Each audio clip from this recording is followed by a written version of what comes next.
Handloom saris అనగానే గుర్తుకొచ్చేవి Savitri handlooms. ఇప్పుడు జూబ్లీహిల్స్ లో గొప్ప ప్రారంభం.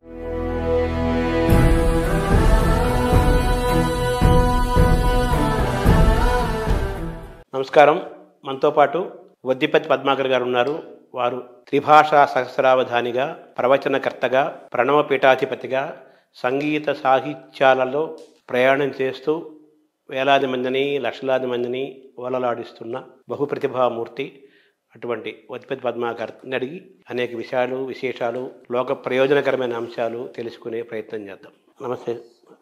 మీకు ఇంతటి జ్ఞాపక శక్తి ఏ విధంగా వచ్చింది? ఇప్పటికీ కొన్ని వేల పద్యాలు, శ్లోకాలు, స్తోత్రాలు, కవచాలు అలవోకగా చదువుతుంటారు. నేను కుర్తాల పీఠాధిపతి పూర్వాశ్రమ ప్రసాదరాయ కులపతి గారు నేటి సిద్ధేశ్వరానంద భారతీ స్వామి వారి దగ్గర చూశాను. అది అలవోకగా ఉన్న బలంగా శ్లోకాలు, పద్యాలు, స్తోత్రాలు, విషయాలు చదువుతారు. అలాగే మీలో కూడా అలా ప్రవాహంలాగా వచ్చేస్తాయి. అవధానంలోకి వెళ్ళబోయే ముందు ఈ జ్ఞాపక శక్తి, ఈ ధారణ, మీకు ఈ ప్రతిభ ఎలా వచ్చింది? నమశివాభ్యాం నవయౌవనాభ్యాం పరస్పరాశ్లిష్ట వపుర్ధరాభ్యాం నగేంద్రకన్యా వృషకేతనాభ్యాం నమో నమః శంకర పార్వతీభ్యాం అని ముందుగా నేను ఆది దంపతులకు నమస్కరిస్తున్నాను. ఎందుకంటే వారి కటాక్షమే ఇవాళ నాకు శ్రీరామ రక్ష, ఈ అవధాన భిక్ష. ఈ జ్ఞాపక శక్తి బహుశా జన్మతః వచ్చిందని మా నాన్నగారు అంటారు. ఒక చిన్న విషయం వల్ల నాకు అవధానంలోకి వచ్చాను. చిన్నప్పటి నుంచి అద్భుతమైన ధారణ ఉన్నది అని పెద్దలు చెప్పడమే కానీ నాకైతే దాని మీద దృష్టి లేదు. ఒక రోజున బహుశా నాకు 5 ఏళ్ళు 6 ఏళ్ళు ఉంటాయేమో. మా అదృష్టం ఏంటంటే అందరిలాగా 3 ఏళ్లకి ఎల్కేజీలో దోసేయడం కానీ, లేకపోతే ఓ బండెడు పుస్తకాలు ఉన్నటువంటి సంచి వీపుకి తగిలించి పంపించడం కానీ మా నాన్నగారు చేయలేదు. ఓసారి ఉంగుటూరు అని ఒక పల్లెటూరు ఉన్నది, పశ్చిమ గోదావరి జిల్లాలో. తాడేపల్లిగూడానికి చాలా దగ్గరలో ఉంటుంది. తాడేపల్లిగూడెం, ఆ తర్వాత బాదంపూడి తర్వాత ఉంగుటూరు, ఆ తర్వాత చేపురోలు, తర్వాత కైకరం, పోళ్ల, భీమడోలు, ఏలూరు. ఇది ఆ పరంపర. అందులో ఆ ఉంగుటూరులో మా నాన్నగారు ఒక ఏడాది ఉండవలసి వచ్చింది. ఆ సమయంలో నాన్నగారు హిందీలో రాసిన అల్లసాని పెద్దన మనుచరిత్ర కావ్యాన్ని తల్లాప్రగడ సుందర శివరావు గారని ఆయనకి వివరిస్తున్నారు. అల్లసాని పెద్దన వారి మనుచరిత్ర గురించి తెలియని వాళ్ళు ఎవరు ఉంటారు? దాన్ని ఆయన హిందీలోకి అనువాదం చేశారు. ఆ హిందీ అనువాదంలో ఒక అద్భుతమైన పద్యం ఉన్నది. మంచి సంస్కృత సమాసాలతో నాన్నగారు హిందీలో కూడా అంతంతం చూపించారు తెలుగులాగా. హరాభర కేదారు రక్తోత్పలోంక మధుహాసు ఆసుపాసు సువాసు బిఖేరురహ చెబిమాన్ తీర్రుపర్రు వకుళ్ళు అశోకుపోగ పున్నాగు రసాలు రంభ నారికేళ నారంగొంక మహోద్యాన్ బీచు మర్రకత్తు మణి వల్లరియా చెడి మాను శిల్ప స్వయం మూర్తిమాను ఆగే విద్యమాను చంద్రకాంత శిలా కాయమాను ద్రాక్ష మఢి లక్ష లక్ష ఫల్ల గుచ్చ లంబమాను. ఇది ఆ పద్యం. అది మా నాన్నగారు నేను ఇలా అనువాదం చేశాను ఫలానా పద్యానికి అని చెప్పగానే అది పక్కన కూర్చుని వింటున్నాను. నేను వింటున్న వాడిని మళ్ళీ కాసేపునాక చివరిని చెప్పింది ఏమిటి? ద్రాక్షామడి లక్ష లక్ష ఫల గుచ్చ లంబమాన అన్నాను. అది వింటున్న ఈ తల్లాప్రగడ సుందర శివరావు గారికి ఆశ్చర్యం కలిగింది. నాకు హిందీ రాదు, తెలుగు అక్షరాలు కూడా ఇంకా పూర్తిగా నేర్చుకోలేదు, కొద్దిగా నేర్చుకుంటున్న వాడిని.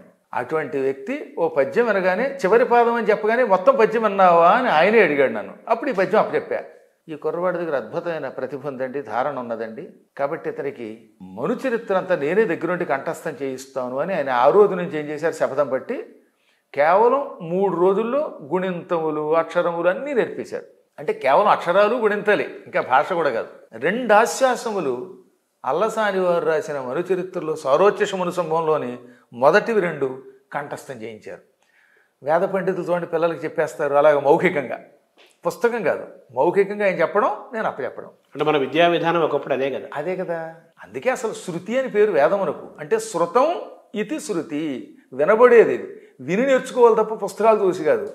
అలా చెబుతూ ఉంటే అప్పచెబుతూ ఉంటే అప్పుడు ఆయనకు ఆనందం కలిగింది. అలా మొట్టమొదటిసారిగా నా ధారణ నాన్నగారి ద్వారా ఆయన గుర్తించటం, అల్లసాని పెద్దన మనుచరిత్ర. మీరు ఇప్పటికి కూడా ఆశ్చర్యపోతారు. ఇంకొక ఏడాది పోతే నేను కూడా షష్ఠిపూర్తిలో కడుతున్నానండి. పుష్టిపూర్తి లేకపోయినా షష్ఠిపూర్తిగా లోట్లేదు. అంత పుష్టిపూర్తి కాకపోవడం వల్ల షష్ఠిపూర్తిగా ఇలా ఉన్నారు. అందులో అప్పుడు ఆయన గద్యములు ప్రత్యేకత పెట్టారు. వచనాలు గద్యం కేవలం 1-2 సార్లు. మొదట్లో ఆయన నోటితో చెప్పేవారు, తర్వాత పుస్తకం ఇచ్చారు. పుస్తకం ఇచ్చి ఒరే మధ్యాహ్నానికి ఈ గద్యం అప్పచెబితేనే నీకు అన్నం రానివారు. చాలా స్ట్రిక్ట్గా ఉండేవాడండి ఆయన. సుందరశివరావు గారు ప్రేమ లోపలున్న పైకి మాత్రం కఠినంగా కనపడేవాడు ఆయన. నిండు మనంబు నవనీయత నవ్య నవనీయత సమానం పలుకు దారుణాఖండల శస్త్రతుల్యం అనేది ఆయన ఎడలో చూసాం. మనస్సేమో వెన్నపోస, మాట చూస్తే కటుగా ఉంటుంది. మహాత్ముల యొక్క లక్షణాలు అలా ఉంటాయి. నేనన్నాను భోజనం దాకా ఎందుకు, మీరు వెళ్ళేలోపు అప్పచెప్పేస్తానన్నాను. ఆయన కొంచెం కోపం వచ్చింది. ఏవరా మరీ అహంకారం పెరిగిందా, పావు గంటలు అప్పచెప్పేస్తారా, ఏకంగా పేజీ ఉంది కదా ఈ గద్యం అంటే. ప్రయత్నిస్తానండి అన్నాను. ఎందుకు ఆయన అందరం గురువు గారు అనేవారు కాదు, సుందర శివరావు గారని. మా అక్కయ్య కానీ మా అన్నయ్య కానీ మేమందరం కూడా శివరావు గారు వచ్చారనేవారు తప్ప, ఎందుకంటే ఆయన పాఠం చెప్పాలి, కేవలం అప్పచెప్పించుకున్నారు కానీ. అందుకని శివరావు గారు పావు గంటలు అప్పచెప్తానంటే సరే పక్కన కూర్చున్నారు ఆయన. సరిగ్గా 8 నిమిషాలు, పావు గంట అన్నారు కానీ 8 నిమిషాల్లో ఆ గద్యం అప్పచెప్పాను. అది ఎట్లుండే వినుము గృహస్థరత్నంబ లంబమాన రవిరథ తురంగ శృంగార చారు చామర ఛట ప్రేక్షణ క్షణోద్గ్రీవ చమర సముదయంబుగు ఉదయంబునంగల విశేషంబులు శేషఫణికి నేను లెక్కింప శక్యంబే అంధకరిపు కంధరావాస వాసుకి వియోగ భవ దుర్వ్యథా భోగ భోగిని భోగ భాగ పరివేష్టిత పటీర విటపి వాటిక వేల్ల తేలా లతావలయంబగు మలయంబునంగల చలువకు విలువయ్యది అకటకట వికట కూట కోటి విటంక శృంగాటకాడౌకమాన జరదిందు బెంబగళదమృత దుర్దిన ఆర్ద్రీకృత సల్లకి పల్లవ ప్రభంజన పరాంజన హస్తిహస్తంబగు మణిప్రస్తరంబుల విశ్రాంతి చింతించిన మేనం పులకలిప్పుడు బడమెడు స్వస్వప్రవర్ధిత వర్ధిష్ణు ధరణీరుహ సందోహదోహద ప్రధాన సమాన ఖేల దైల విల విలాసిని విలాస వాచాల తులా కోటి కలకల హూయమాన మానస మదాల సమరాళంబుగు రజత శైలంబు నోలంబులం కాలగడు విహార ప్రదేశంబులం గన్న సంస్కృతి క్లేశంబులు వాయవే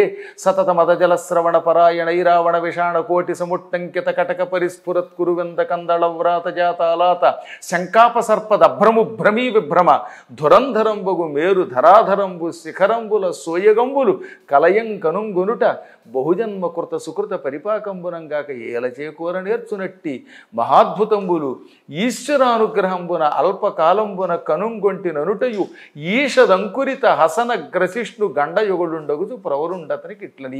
ఇది ఆ గద్యం. అప్పుడు మాత్రం ఆయన చాలా ఆనందపడిపోయి, ఆయన ఎక్కువ పొగిడేవారు కాదు, పొగిడితే పిల్లలు పాడైపోతారు. కానీ నాకు తెలియకుండానే పక్కన మా నాన్నగారి దగ్గరికి వెళ్ళి వీడు నిజంగా కారణ జన్ముడు అండి అన్నారు. ఈ విధంగా మొత్తం మీద నాలో ధారణ ఉందని ఆయన కొంత, నేను కొంత, నాన్నగారు కొంత గుర్తించాం. ఆ తర్వాత పాఠశాలలోకి వెళ్ళిన తర్వాత వీటి విషయాలు మర్చిపోయినా సమయం వచ్చినప్పుడు పరమాత్ముడు అనుగ్రహిస్తాడు కనుక ఒకానొక కారణం చేత నా 8వ ఏట ఇంట్లోంచి బయటికి వెళ్ళిపోవాల్సి వచ్చింది. అక్కడ అదొక అద్భుతమైన విశేషం అనుకోండి. ఇవాళ వాళ్ళకి ఇలాంటివి మీరు చెబితే దొంగలు అబద్ధాలు అంటున్నారు, అందువల్ల వాళ్ళకి చెప్పాలంటే కూడా చికాకు అనిపిస్తుంది, నమ్మశక్యంగా కొన్ని. అదే కానీ మీరు కళ్ళెదురుగుండా చూస్తున్నారు ఈ ధారణ, అది పరమేశ్వర అనుగ్రహం. ఈ సృష్టిలో మానవుని యొక్క బుర్రకి దృష్టికి అందని అనేక విశేషాలు ఉన్నాయి. అవి సమయం వచ్చినప్పుడు బయటపడతాయి. 32 ఏళ్ల వయస్సులో అవతారం చాలించిన శంకరుడు రాసిన కావ్యాలు ఎవరైనా రాయగలిగారా? అసలు ఆ కావ్యాలు చదవడానికి, ఆ స్తోత్రాలు చదవడానికి, అర్థం చెప్పడానికి మన జీవితం సరిపోదు. ఒక శ్లోకమే దొరకబట్టలేదు, అది దానికి అర్థమే చెప్పలేరు, చదవలేరు. ఎన్ని రాశాడు ఆయన? ముదాకరాత్మ మోదకం అంటూ గణపతి మీద, వామాంకస్థిత జానకీ పరిల సత్కోదండ దండంకరి అంటూ భద్రాచలం వెళ్ళి రాముడి మీద రాశాడు. లక్ష్మీ నృసింహ మమదేహి కరావలంబం అంటూ నృసింహ స్తోత్రం రాశాడు.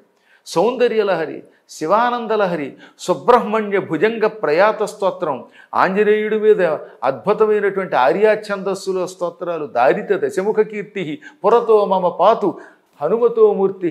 ఇలా ఒకటి కాదు, ఇన్ని కావ్యములు, ఇన్ని స్తోత్రములు, ఇన్ని విశేషములు కేవలం 32 ఏళ్లలోపు. అది కూడా ఇంత తీర్థయాత్రలు చేస్తూ తిరిగిన చోటేమో పడుకోడు, పడుకున్న చోట మళ్ళీ భోంచేయడు ఆయన రాశాడు. అది ఎలా వచ్చిందంటే అది భగవంతు అనుగ్రహం. కాబట్టి నిజంగా కూడా నా అదృష్టం, నాకు ఆది దంపతుల యొక్క అనుగ్రహం కలిగింది. వారి అనుగ్రహంతో ఇదో ఈ కావ్య మార్గంలో ప్రయాణం చేస్తున్నాం. అంటే మామూలుగా పద్యము ధారణకు లొంగుతుంది, శ్లోకం సంస్కృత శ్లోకం ఇంకా బాగా లొంగుతుంది, కానీ గద్యము కొంచెం కష్టం అంటారు. అవునండి, కానీ మీరు గద్యం కూడా అవలేలుగా చెప్పారు కదా. అది నిజంగానేనండి. పద్యానికి ఏంటంటే ఛందస్సు ఉంటుంది కనుక యతి ప్రాస ఉంటాయి. సంస్కృతంలో అయితే ఒక నడకని బట్టి, సంస్కృతంలో యతి అంటే విరగడమే, అక్షరం అవసరం లేదు, ప్రాస నియమం లేదు. అయినప్పటికీ వాటికున్న ఒక గతి వల్ల అవి తెలుస్తాయి. గద్యమునకు అటువంటి గతి ఉండదు, ధారణకి చాలా కష్టం. అందుకనే అవధానాల్లో కూడా దత్తపదులు ఉన్నాయి కాబట్టి ధారణ చేయడానికి ఇది ఒక ఆధారం. సమస్య వాడే ఇస్తాడు కనుక ఆధారం, వర్ణనకు ఆధారంగా ఉంటుంది. మనమే రాయాలి 4 పదాలోన, కాబట్టి అది కొంచెం కష్టమే. ధారణలు అవధానాల్లో వర్ణనలు ఎలా కష్టమో తెలుగు చదువుకున్నటువంటి వాళ్ళకి, సంస్కృతం చదువుకున్న వాళ్ళకి గద్యం ధారణ చేయడం కష్టమే. అందుకని నేను ఫోకస్ దాని మీద పెట్టాను. నా చిన్నప్పటి నుంచి నాకు ఏది కష్టమో దాని మీద దృష్టి పెట్టేవాడిని. కష్టమైనది ఇష్టంగా మార్చుకుని దృష్టి పెడితే అదే విశిష్టతను తెచ్చిపెడుతుంది. ఇప్పటికి కూడా మీకు ఎవరికైనా ఓపిక ఉంటే కనీసం ఒక 1000 గద్యాలు మాత్రం అప్పచెప్పగలను. పోతన గారి భాగవతంలో కానీ, అల్లసాని వారివి కానీ, నాకుగా నేను తయారు చేసుకున్న గద్యములు కానీ, మహానుభావులైనటువంటి అష్టదిగ్గజాల వాటిల్లో కానీ, శ్రీకృష్ణదేవరాయల వాటిల్లో కానీ, వీటిల్లో గద్యాలు అంటే నాకు చాలా ఇష్టం. అందులో పెద్ద గద్యాలు ఎంత కష్టమో చిన్న గద్యాలు ఇంకా కష్టం అండి. అవునా? ఇప్పుడు పోతన గారి భాగవతం హాయిగా వెళ్ళిపోతుంది. నారదుడు ఎలా శపించను అని ఒక పద్యం చెప్పేసి ఆ తర్వాత ఏం చేస్తాడు, నారదుడు శపించే చోట ఈ రెండింటికి మధ్యలో చిన్న గద్యం పెడతాడు. అది కష్టం. ఇంకా దానికి ఉదాహరణగా నలకోబరం మణిగ్రీవులు అని ఇద్దరున్నారు. ఆ ఇద్దరు కుబేరుడు కొడుకులు. వాళ్ళు నారదుని ఎదురుగుండా తాగి తందనాలాడి బట్టలు లేకుండా తిరిగారు. అది కూడా మందాకినిలో కేదారంలో. దాంతో నారదునికి కోపం వచ్చింది. వాళ్ళని శపించాలి.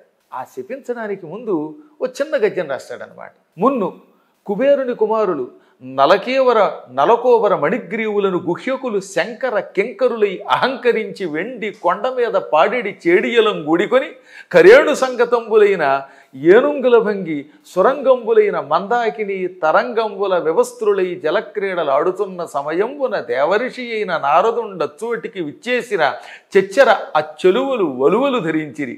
మదిరాపాన పరవశులు కావున వారలు వ్యవస్థులై మెలంగుతున్న నారదుండు వారల శపించువాడి ప్రతీకంబుగానొక్క గీతంబు పాడి వినుము. అంటే ఇలాంటి గద్యాలు ఇవి కొంచెం చదవడానికి కష్టం, కంఠస్థం చేయడానికి కష్టం. ఇలాంటి గద్యాలు ఎన్నుంటాయో చిన్ని చిన్నవి అనమాట. అక్కడ అటువంటి వాటి మీద ఇష్టం పెట్టుకుని మొత్తం పోతన భాగవతం ఈ చివరి దాకా నా చిన్నప్పుడు కంఠస్థం చేశాను. మామూలుగా ఈ కందం చెప్పిన వాడే కవి అంటారు, అలాగే గద్యంలో కవిత్వం చెప్పిన వాడే గొప్ప కవి కూడా అంటారు కదా. అవునండి, కాదంబరి వాళ్ళంతా. ఎందుకనంటే గద్యంలో మెప్పించడం కష్టం, ఓ ప్రవాహం ఉండదు, కంఠస్థం చేయడం కష్టం.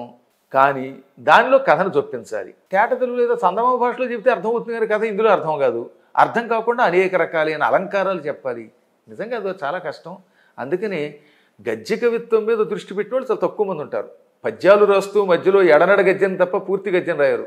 మహానుభావుడు కాదంబరి రాసినటువంటి వ్యక్తులు పక్కన పెడితే. కానీ ఇప్పటికి కూడా చెంపు కావ్యం రాసిన భోజుడు కానీ, సంస్కృతంలో చెంపు రామాయణం, చెంపు అనే శబ్దమునకు గద్య పద్యముల మిశ్రితము అని అర్థం. చెంపు అంటే గద్యము పద్యము కలిపి ఉంటే. చిక్కనగా పద్యముల గద్యములను రచించేదని కృతులు అంటాడు కదా. కానీ కేవలం తెలుగు వాళ్ళు మాత్రమే అసలు చెంపు అని పేరెట్టరు. వాడు చెంపు అని పెట్టకపోతే గద్య పద్యాలు లేవని అర్థం, కేవలం శ్లోకాలు ఉంటాయి. కానీ మన వాళ్ళు అలా పెట్టకుండా ప్రతి కావ్యము పద్యం గద్యం కలిపి రాశారు. ఆ పేరు పెట్టకుండా పాటించారు. ఒకవేళ ఎవరైనా అందులో వచనం గద్యం రాయకపోతే నిర్వచనం అని పెట్టారు. అది నిర్వచనోత్తర రామాయణం, అది కూడా తిక్కన గారే రాశారు. కాబట్టి నిర్వచనము అనేటటువంటి పేరు వాడకపోతే ఖచ్చితంగా అందులో గద్యం ఉండవలసింది. ఆ గద్యాలు ఎంత హాయిగా ఉంటాయనండి. వాటి మీద మాత్రం నాకు మొదటి నుంచి దృష్టి ఉండేది అనమాట, మక్కువ. అయితే సార్ స్వామి, మామూలుగా చాలామంది విద్యార్థులు పోటీ పరీక్షలకు వెళ్ళేవాళ్ళు, రకరకాల వాడు ఉద్యోగాల్లో ఉండేవాళ్ళు, వీళ్ళందరూ కూడా మాకు జ్ఞాపక శక్తి రావట్లేదు, ఎంత చదివినా గుర్తుండటం లేదు అంటున్నారు కదా. ఈ జ్ఞాపక శక్తిని ఏ విధంగా పొందవచ్చు? మీకంటే సహజంగా వచ్చింది మీలాంటి వారికి. జ్ఞాపక శక్తి మనం సాధించవచ్చా? సందేహం లేకుండానండి. ఇప్పుడు పిల్లలకి జ్ఞాపక శక్తి రావాలంటే వాడు ఏం చేస్తున్నాడు, ఓ వాట్సాప్ చిన్నపిల్లలకి తెలియకుండా వచ్చేస్తుంది. అసలు కంప్యూటర్లో వాడుకున్న నాలెడ్జ్ మనకి ఎక్కడ ఉంది? మనకంటే నాకు, మిమ్మల్ని పక్కన పెట్టండి, మీకే ఉండొచ్చు. కానీ నాబోటి వాడు అవధానంలో ఉంటాడు, ఏదో ఫోన్ చూడడం. మా మనవడికి అసలు ఇంకా అసలు ఫోన్ అంటే ఏమిటో తెలియనటువంటి వాడు అందులో అన్ని ఛానల్స్ మార్చేస్తున్నాడు. అంటే సహజంగానే ఇవాళ వాళ్ళకి దాని మీద దృష్టి ఉంటుంది. అలాగే జ్ఞాపక శక్తి పెంపొందించుకోవాలనే దృష్టి కావాలి. కొంతమంది ఉంటారు, వాడు చిన్నప్పుడు పుట్టినప్పటి నుంచి ఇప్పటిదాకా 63 ఏళ్ళు వయసు అనుకోండి. ఒక ఆవిడని చూశానండి, 63 ఏళ్ళు ఆవిడకి. ఇప్పుడు ఇంచుమించుగా 63, 62. వాడు చిన్నప్పుడు నా వీపు మీద ఏమో చెంచాతో కాల్చాడు, ఆ సమయంలో వాడు నా చీర ఎత్తుకుపోయాడు, అప్పుడు నా దగ్గర 2 బూర్లు ఎత్తుకుపోయాడు. ఇవి అప్పు చెబుతోంది కదా ఆవిడ, చెబుతుంది. ఆవిడ పుట్టినప్పటి నుంచి ఇప్పటిదాకా ఇటువంటివన్నీ గుర్తుపెట్టుకుంది. అంటే ధారణ దేని మీద పెట్టింది? చిన్నప్పుడు ఎప్పుడో మా అన్నయ్య నన్ను జుట్టు పెట్టుకు పీకాడు, నన్నేమో లేకపోతే పిలక పట్టుకు లాగాడు, నా బూరెలు ఎత్తుకుపోయాడు, చెంచాతో మీద కాల్చాడు. చదువు మీద లేదు. అదే ఇదే మాట ఎందుకు చెప్తానంటే వాళ్ళ పిల్లలకి అందరికీ ధారణ అంతో ఎంతో ఉంటుంది. మరీ బండ పీనుకుని పక్కన పెట్టండి. ఎక్కువ మందికి ధారణ లేక కాదు, కానీ దానిని ఉపయోగించుకోవటం లేదు. మొదట 10 సార్లు చదవమనండి వాడు చదివే పరీక్షకి వెళ్ళేదాన్ని. జ్ఞాపకం పెట్టుకోవాలనుకున్నటువంటి ఒక పద్యమో గద్యమో లేక మ్యాథమెటిక్సో లేక నాటకమో ఏది ఉంటే దాన్ని 10 సార్లు కష్టపడి బట్టి పట్టగా మొదట్లో 10 సార్లు చదివితే వచ్చినటువంటి ఆ విద్య తర్వాత 2 సార్లకే కంఠస్థం అవడం మొదలెడు, లోపల లాక్ అయిపోతుంది, పెడుతుంది. అలాగ ప్రయత్నంతో ప్రతి వ్యక్తి ధారణ పెంచుకోవచ్చు. యత్నే కృతే యది నసిద్ధ్యతి కోత్ర దోష. ముందు నువ్వు ప్రయత్నం చెయ్యి. ప్రయత్నించినప్పటికీ అందులో విజయం పొందకపోతే నీ తప్పు లేదుగా. అసలు ముందు నువ్వు ప్రయత్నించాలి. We should try and try till we get success. అవును. కాబట్టి ప్రయత్నం చెయ్యాలి. ఆ ప్రయత్న లోపమే ఇప్పుడు మన వాళ్ళలో కనపడుతుంది. సో జ్ఞాపక శక్తి అనేది లోపల ప్రతి మనిషికి ఎంతో కొంత జ్ఞాపక శక్తి ఉంటుంది. తనలో ఉన్న జ్ఞాపక శక్తిని బయటికి తీసి తను ఎంచుకున్న చదువులోనో రంగంలోనో సంబంధించిన జ్ఞానాన్ని పొంది తిరిగి దాన్ని మళ్ళీ రాసి చెప్పి అక్కడ సక్సెస్ అయ్యి నెంబర్ 1 అయ్యి బాగా వదిలోకి రావాలి అంటే తన లోపల ఉన్న జ్ఞాపక శక్తిని బయటికి తీయడానికి అనేక మార్గాలు ఉన్నాయి. అందులో పదే వల్లె వేయటం 10 సార్లు చదవటం అనేది ఒకటి. ఇంకా ఏమైనా ఉన్నాయా జ్ఞాపక శక్తి పెంచడానికి సూత్రాలు? ఏం లేదని ఒకటే పదే చదవడం, చదివిన తర్వాత వదిలేయకూడదు. అందుకే మన వాళ్ళు ఏమన్నారంటే పూర్వకాలంలో అనభ్యాసే విషం శాస్త్రం అజీర్ణే భోజనం విషం అనగా ఇప్పుడు నేను చదివానండి. ఒక ఆయన ఉన్నాడు, ఏ కారణం చేతనో సంస్కృతం చదువుకున్నాడు పరీక్షకి. అది ఆ తర్వాత వెంటనే మళ్ళీ వల్లి వేస్తే అప్పుడు అది ఏమవుతుంది, స్థిరపడిపోతుంది. ఎప్పుడో పరీక్షకి సంస్కృతం చదివి మళ్ళీ జీవితంలో దాన్ని ముట్టుకోకపోతే ఇప్పుడు అభ్యాసంలో లేకపోవడం వల్ల ఆ శాస్త్రం వాడి కొత్త ఈ విషం అయ్యిందిట. అందుకని అభ్యాసములో లేని శాస్త్రము విషం. నా చిన్నప్పుడు నేను చాలా కాలం 10th క్లాస్ పాఠం చెప్పాను. అన్ని మ్యాథమెటిక్స్ సూత్రాలు గుర్తున్నాయి. కానీ ఇప్పుడు 1992 నుంచి ఇప్పటి వరకు అంటే 32 ఏళ్ళుగా నేను పాఠం చెప్పట్లేదు. దానివల్ల ఏమైపోయింది, ఇప్పుడు మ్యాథమెటిక్స్లో చాలా వరకు అన్నీ మతిమరుపు వచ్చేసింది, లెక్కలు పక్కకి వెళ్ళిపోయి. ఇది సంస్కృతం తెలుగు హిందీ తప్ప ఇంకోటి దృష్టి లేకుండా అయిపోవడం సాధనలో ఉన్నాయి. ఆ రోజుల్లో నేను చాలా క్యాలిక్యులస్ చెప్పేవాడిని. ఆ క్యాలిక్యులస్లో కూడా 10th క్లాస్ వాడికి డిగ్రీలో ఉన్నటువంటి సూత్రం చెప్పేవాడు. లిమిట్ ఆఫ్ ఎక్స్టెన్సెస్, లిమిట్స్ తెలుసుగా మీకు క్యాలిక్యులస్ గుర్తుంది కదా. Limit of x to the power of n minus a to the power of n by x minus a when x tends to a అనేదానికి nx to the power of n minus 1 అనేది సూత్రం. ఇది డిగ్రీలో ఉండేది, మాకు ఇంటర్లో ఉండేది కాదు. కానీ ఇంటర్లో నేను ఈ సూత్రంతో లెక్క చేశాను. అప్పుడు ఆ మాస్టర్ అన్నారు, నందులు గారు ఒక ఆయన ఉండేవారు, ఒరే ఇది ఎలా కాదు, x² minus a² by x minus a అన్నదాన్ని x plus a into x minus a by x minus a వేస్తే ఈ x మైనస్ ఏ కొట్టుకుపోతుంది కనుక అప్పుడు ఈ x అనేదాన్ని దానికి టెన్సెస్లో వేసేసినట్టయితే సూత్రం కలిసి వస్తుంది అనేవారు. అంటే మామూలుగా లెక్కలైనా సంగీతమైనా ఛందస్సు అయినా అన్ని లెక్కలే కదా, జ్యోతిష్యమైనా అంతే, అంతా లెక్కలే కదా. దీన్ని డైరెక్ట్గా లెక్కలని చెబుతున్నారు కానీ ఇక్కడ సంగీతం లెక్కలే కదా, పద్యం ఛందస్సు లెక్కలే కదా, జ్యోతిష్యం లెక్కలే కదా. సో ఆ మ్యాథమెటికల్ థింకింగ్ అనేది సహజమైంది, ఉండాలి. దాని అభ్యాసంలోకి తీసుకురావాలి, చూపించాలి. ఇప్పుడు ఎప్పుడో చిన్నప్పుడు చదివారో పద్యం, దాన్ని మళ్ళీ ఏం చేయాలి, వల్లి వేసుకుంటూ ఉండాలి. ఎవరున్నా లేకపోయినా లోపల వెళ్ళిపోతూ ఉండాలి. అందుకే నేను మీతో మాట్లాడుతున్నా అలా లోపల మళ్ళీ సాగుతూనే ఉంటుంది. అప్పుడు మీకు తెలియకుండానే అది దృఢమైపోతుంది. బాగా దృఢమైతే ఇంక నిద్రట్లోనే వస్తుంది. కారు డ్రైవింగ్ నేర్చుకున్న కొత్తల్లో ఒక 5-6 నెలలు తెగ తిరగాలండి. తిరిగితే ఏమవుతుందన్నమాట, కారు డ్రైవింగ్ మీద మనకి నైపుణ్యం ఏర్పడుతుంది. నేర్చుకున్న తర్వాత వదిలేశారంటే మళ్ళీ మొదలుకు వస్తుంది. మామూలుగా ప్రతిభ వ్యుత్పత్తి అభ్యాసం అంటారు కదా. సహజమైన ప్రతిభకు అభ్యాసం మీరు చెప్పినట్టుగా సాధన చేస్తూ ప్రాక్టీస్ చేస్తూ ఉంటే అందులో మనకు వ్యుత్పత్తి స్కాలర్షిప్ వచ్చేస్తుంది. అది ఏ సబ్జెక్ట్ అయినా అనేది ఈ మూడిట్లో మీ ప్రయాణం జరిగింది కదా. దానికి రెండు, ప్రతిభ వ్యుత్పత్తి. ఈ వ్యుత్పత్తి అభ్యాసం కూడా, అభ్యాసం అన్నా వ్యుత్పత్తి అన్నా పెద్ద తేడా ఏం లేదు. తేడా ఏమిటంటే ప్రతిభ దైవతత్వం పుట్టుకతో వచ్చేది. ప్రతిభ అంటే వాడికి పుట్టుకతో వచ్చేస్తున్నాడు. ఒక్కొక్క దాని మీద జ్ఞాపకశక్తితో, లేకపోతే ఒక్కొక్కటి చూడండి అసలు సంగీతం నేర్చుకోడు, పుట్టుకతో సంగీతం పాడతాడు, బొమ్మలు వేస్తాడు, అది ప్రతిభ అంటాం అనమాట. పుట్టుకతో వచ్చే సహజ లక్షణం ప్రతిభ. వ్యుత్పత్తి అంటే అనేక కావ్యములను చదవడం వల్ల అందులో ఉన్నటువంటి పదాలు మనస్సులోకి చేరటం, వొకాబ్యులరీ అని కూడా ఇంగ్లీష్లో అంటాం దాన్ని, పాండిత్యం. అది చదవడంతో వస్తుంది. ఒకటి పుట్టుకతో వచ్చేది, రెండోది అనేకమైన వాటిని అభ్యాసం చేయటం వల్ల, చదవడం వల్ల తెచ్చుకున్నటువంటి ప్రతిభ. ఈ రెండూ కలిపి ఉంటేనే అప్పుడు వాడు కవి అవుతాడు. శక్తి శక్తి అనమాట. వ్యుత్పత్తి రావాలంటే వరుసగా ఇప్పుడే చెప్పాను నేను అవధానాన్ని కనుక ఆదికవి నన్నయ్యది, తిక్కన గారిది, ఎర్రాపెరగడ గారిది, అల్లసాని పెద్దన గారిది, ఇటువంటి అష్టదిగ్గజాలది, రాయలది, పోతన గారిది ఇవన్నీ చదివేయాలి. చదివితే అవన్నీ జ్ఞాపక శక్తిలో ఉండిపోతాయి కదా. అప్పుడు ఆ శబ్దాలన్నీ మీకు ఎప్పుడు కావాలంటే అప్పుడు వచ్చి పడిపోతూ ఉంటాయి. అది వ్యుత్పత్తి. చదవడం ద్వారా తెచ్చుకున్నది వ్యుత్పత్తి. ప్రతిభ పుట్టుకతో వచ్చేది. ఈ రెండు ఉండాలి. అది మీరు సహజంగా మీలోని ప్రతిభని మీరు గ్రహించి పెద్దవాళ్ళు చెప్పడం ద్వారాను మీ ద్వారా మీ సొంతంగాను 3 రకాలుగాను గ్రహించి మీరు అది ప్రాక్టీస్లో పెట్టి ఆ వ్యుత్పత్తి సాధించి ఇంత ప్రయాణం చేశారు. గురువులు ఎప్పుడు కేవలం మీకు ఇచ్చేది 10%, 10% గురువులు నేర్పేది. 90% శిష్యుడు ఏం చేస్తాడు? తన ప్రతిభతో సాధించుకోవాల్సిందే. అదే కవి ప్రతిభలో నుండి కావ్యగత శతాంశముల యందు 90 అయిన పాళ్ళు అంటాడు. అంతే. అంటే 90% అనేది ప్రతిభే, అంతే. మిగతా 10% వేదాంత. ఇప్పుడు ఆయన ఏదో చెప్తాడు, చెప్పిన తర్వాత మళ్ళీ ఏమవుతుంది? అక్కడికి వచ్చిన తర్వాత అయ్యో ఏమంటే అటజని కాంచని రోజు చదువుతారు ఆ పద్యం, మళ్ళీ పాఠం చెప్పండి అంటే దానికి ఎలాగానా పేకానా అవుతుందంటే నీలో ప్రతిభ తగ్గిపోయిందనమాట. ఆ ప్రతిభను తెచ్చుకోవాలి. అందుకే 90% వ్యుత్పత్తిని నీ ప్రతిభలోకి లాక్కురావాలి. అంటే వ్యుత్పత్తి అంటే ఏం చెప్పాను? అనేకములు చదవడం, చదివింది నీ ప్రతిభ ఉందిగా దానితోటి సరైన మార్గంలో పెట్టు. తర్వాత జ్ఞాపశక్తి పెరగడానికి ఈ ధ్యానము యోగ మార్గం కూడా ఉపయోగపడుతుంది అంటారు. ఇంకేమైనా మీరు ఏమైనా సూచిస్తారు? నాకు మాత్రం ధారణ ఎలా వచ్చిందో చెప్పలేను. దానంతరం అదే వచ్చింది, సహజంగా వచ్చేసి. ఆ ధారణ చేసే రోజుల్లో నాకు యోగాభ్యాసము తెలియదు, ధ్యానము తెలియదు, సమాధి తెలియదు. 10 సార్లు వలివేయలేదు. అస్సలు ఏమీ లేదు ఆ రోజుల్లో. ఇప్పుడు అంటారా మేము ఇప్పుడు యోగుల యొక్క మార్గంలో పెడుతున్నాం కాబట్టి ఇప్పుడు అందులో పెడుతున్నాం ఆసనాలు మొదలైనవి. నా ఉద్దేశంలో ఈ రెంటికి ఏం సంబంధం లేదు. దీనితో దాన్ని సంపాదించవచ్చు కొంతవరకు. కానీ ఈ అష్టాంగ యోగమునకు ఇప్పుడు ఇందులో చెప్పిన ఈ ధారణ ఏది పద్యాలు గుర్తుపెట్టుకునే ధారణకి ఏమీ సంబంధం లేదు. అంటే సామాన్యులు మామూలు సాధారణమైన విద్యార్థులు పోటీ పరీక్షలకు వెళ్ళే వాళ్ళకి జ్ఞాపశక్తి చాలా ముఖ్యము, తిరిగి వల్లెవేయటం రిపోర్టు ముఖ్యం కాబట్టి అది సాధించాలంటే మీరు చెప్పారు కొన్ని. అందులో ఈ ధ్యానం ఉపయోగపడుతుందా? ఉపయోగపడుతుంది, సందేహం లేకుండా. ఎందుకని మీరు అన్నీ విడిచిపెట్టి మనస్సుని ప్రశాంతంగా ఉంచుకుంటారు. ధ్యానం చాలా గొప్పది. దాని గురించి ఒక ముక్కలో చెప్పకూడదు. ఈ మధ్యన ఎవడబడితే వాడే నేనే ధ్యానం అంటూ మొదలుపెట్టి ఏదో శ్వాస మీద ధ్యాస పెట్టేస్తే ఆ కాస్తే అదే ధ్యానం అండం, అదే సమాధి అండం, అదే యోగం అండం ఉందే. ఇవన్నీ కాదు. యోగ శబ్దమునకు కృష్ణ పరమాత్ముడు ఎన్ని నిర్వచనాలు ఇచ్చాడండి భగవద్గీతలో. యోగ చిత్తవృత్తి నిరోధక.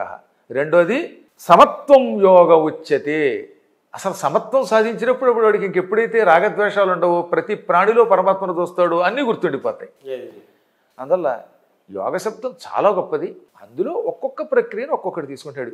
ఏనుగుని గుడ్డివాడు చూడండి, తొండాన్ని పట్టుకుని గుండ్రంగా ఉందనడం, కాళ్ళు పట్టుకుని స్తంభంలో ఉందనడం ఎలా అంటున్నారో, యోగాభ్యాసంలో అడుగు పెట్టినవాడు వాడికి తోచిన నిర్వచనం ఇస్తున్నాడు తప్ప అపూర్వమైనది యోగ శబ్దం అనేది. అంటే మన తెలుగు భాషలోనే విస్తారంగా పెరిగిన అవధాన విద్య సంస్కృత మూలమైనప్పుడు వేదావధానం మొదలైనప్పటికీ కూడా తెలుగులోనే బాగా విస్తరించింది, తెలుగులోనే బాగా స్థిరపడింది అవధాన విద్య.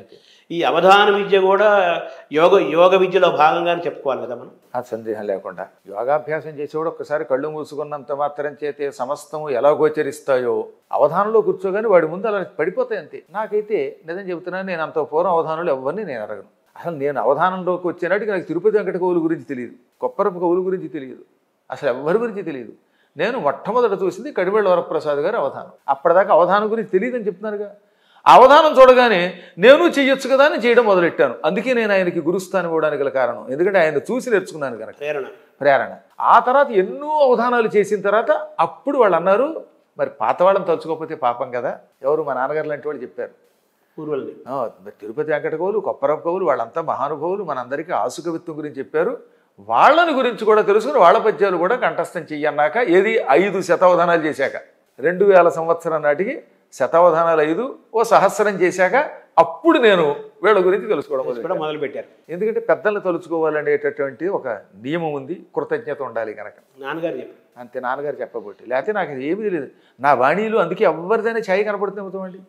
నా అవధానంలో పద్యం చదివేటటువంటి విధానంలో కానీ, పద్యంలో ఉన్నటువంటి పదాల్లో కానీ ఎక్కడ ప్రాచీన అవధానుల యొక్క ప్రభావం ఉండదు. 2000 సంవత్సరంలో సహస్రం అయ్యాక అప్పుడు వాళ్ళని గురించి తెలుసుకున్నాను. ఇప్పుడు మీ పైన ప్రసాదరాయ కులపతి గారు నేటి కుర్తాల పీఠాధిపతి యొక్క ప్రభావం కానీ ఆయనకి ఇది కానీ ఏమైనా ఉందా మీకు అనుమానం? నాకు 2000 సంవత్సరం వరకు వారితో పరిచయం లేదు. 2000 సంవత్సరంలో మొదటిసారిగా గుంటూరులో ఒకసారి చూశాను. కళ్ళేని ఆనందం కలిగింది. కారణం ఏంటంటే నా సహస్రావధానానికి ఇంకొక నెల్లాళ్లలో వారిని రమ్మని పిలవాలి. పిలవడానికి ముందనమాట పరిచయం. శ్రీవత్స గోత్రం ఆది అయింది. అసలు ఆనాటి విచిత్రం ఏంటంటే గొప్ప గొప్ప వాళ్ళంతా పీఠాధిపతులంతా శ్రీవత్స గోత్రం వాళ్ళు అయ్యారు. అప్పటికి ఆయన ఇంకా పీఠాధిపతి అవ్వలేదు. 2002లో అయ్యారు. అప్పటికి మాకు విశ్వం గారు శ్రీవత్స గోత్రం, మన కులపతి గారు శ్రీవత్స గోత్రం, అలాగే ఇంకా చాలామంది మహానుభావులైనటువంటి వాళ్ళందరితో పరిచయం ఉంది, వాళ్ళంతా గోత్రం. ఆయన ఆసుకవిత్వం గురించి విన్నాను, ఆయన ప్రేమని కళ్ళారా చూశాను, పిలవడానికి వెళ్ళాం మేము. ఆయన వచ్చి అవధానంలో కూర్చున్నారు. అవధానంలో కూర్చున్న తర్వాత ఆయన చెప్పిన కొన్ని పద్యాలు విన్నాక అదొక అభిమానం కలిగింది. ఇంకా అక్కడి నుంచి ఒక కుటుంబం అయిపోయింది అనుకోండి. కాబట్టి అవధానంలో సహస్రావధానం అయ్యేదాకా నాకు నా మీద ఎవరు ప్రభావం లేదు. 2000 వరకు వాళ్ళందరినీ పూజ్యులుగా చూడటమే తప్ప అవధాన కవితలు ఇంత చెబుతున్నానా. కడివెళ్ళ వరప్రసాద్ గారు అవధానం చూశాను కానీ ఆ విధానం మళ్ళీ నాది వేరు. ప్రేరణ అంతే, ప్రేరణ అంతే, ఆకర్షణ కలిగి. అసలు ఎవరి మీద యొక్క ఎఫెక్ట్ మీద లేకుండా చూసుకున్నాను. తర్వాత మీలో ఈ అవధాన విద్య మీ జీవితంలో ప్రవేశించింది, ప్రేరణ కలిగింది. అవధానంలో మీకుంటే సహజమైన జ్ఞాపక శక్తి, కవిత్వ లక్షణం అవధానంలో రాణించడానికి ఉపయోగపడింది. దాంతోపాటు నాన్నగారికి ఉన్న హిందీ భాషా జ్ఞానం మీకు రావటం, త్రిభాషలో మహాసహస్రావధానం చేసిన ఏకైక వ్యక్తిగా మీరు చరిత్రలో మిగిలిపోయారు. అయితే మీలో ఈ ఉపాసన మంత్రోపాసన, ఈ దైవం పట్ల సాధన, ఇది మీకు ఎలా కలిగింది, ఎప్పుడు వచ్చింది? ఇది ఒక అద్భుతమైన మార్గం. నాకు 8 ఏళ్ల వయస్సు. ఒకేసారి డైరెక్ట్గా నన్ను 4వ తరగతిలో వేశారు. అప్పటిదాకా వేయలేదు. ఏదో యోగశక్తి నన్ను, నువ్వు ఈ పాఠశాలలో చదువుకోవడం కాదు, నా దగ్గరికి రా అని పిలిచేది. ఎప్పటికప్పుడు రాత్రిపూట కానీ పగలపూట కానీ నా దగ్గరకు రా అని ఒక వినపడేది. ఒకరోజు అనుకోకుండా నేను, అదొక విచిత్రమైన పరిస్థితి అనుకోండి, ఇంట్లోంచి బయలుదేరి వెళ్ళిపోయాను ఎవరికి చెప్పకుండా. చాలా రోజుల పాటు సాక్షాత్తు కాశీ వెళ్ళి మా నాన్నగారిలో చదువుకోవాలని నా కోరిక. అలా బయలుదేరి వెళ్ళిపోతూ ఉంటే చేబ్రోలు అనేటటువంటి ఊరుంది గణపురానికి దగ్గరలో. ఆ చేబ్రోలు దగ్గర ఒక అయ్యర్ ఉన్నాడు. కాశీ ఎక్కడ ఉంది అన్నాను. కాశీ అంటే అప్పట్లో గంగా కావేరి అని కొత్త ఎక్స్ప్రెస్ అప్పుడే వేశారట క్లుప్తంగా. ఎక్స్ప్రెస్ విజయవాడలో బయలుదేరితే 2 రోజులు పెట్టేదిట. నాయన అంత దూరం 2 రోజులు ప్రయాణం, దాదాపు 1800 కిలోమీటర్లు విజయవాడ నుంచి అనగానే గుండె నీరైపోయింది. అయినా సరే ఇంట్లోంచి బయలుదేరి వెనక్కి వెళ్ళకూడదు. ఈ యోగుల యొక్క మనఃప్రవృత్తులు అందరికీ తెలియవు కదా. ఇంట్లో వాళ్ళు ఏదో పారిపోయారు అనుకుంటారు, వాళ్ళకి తెలియదు, అదో పిచ్చి అనుకోండి, అది పక్కన పెట్టేద్దాం.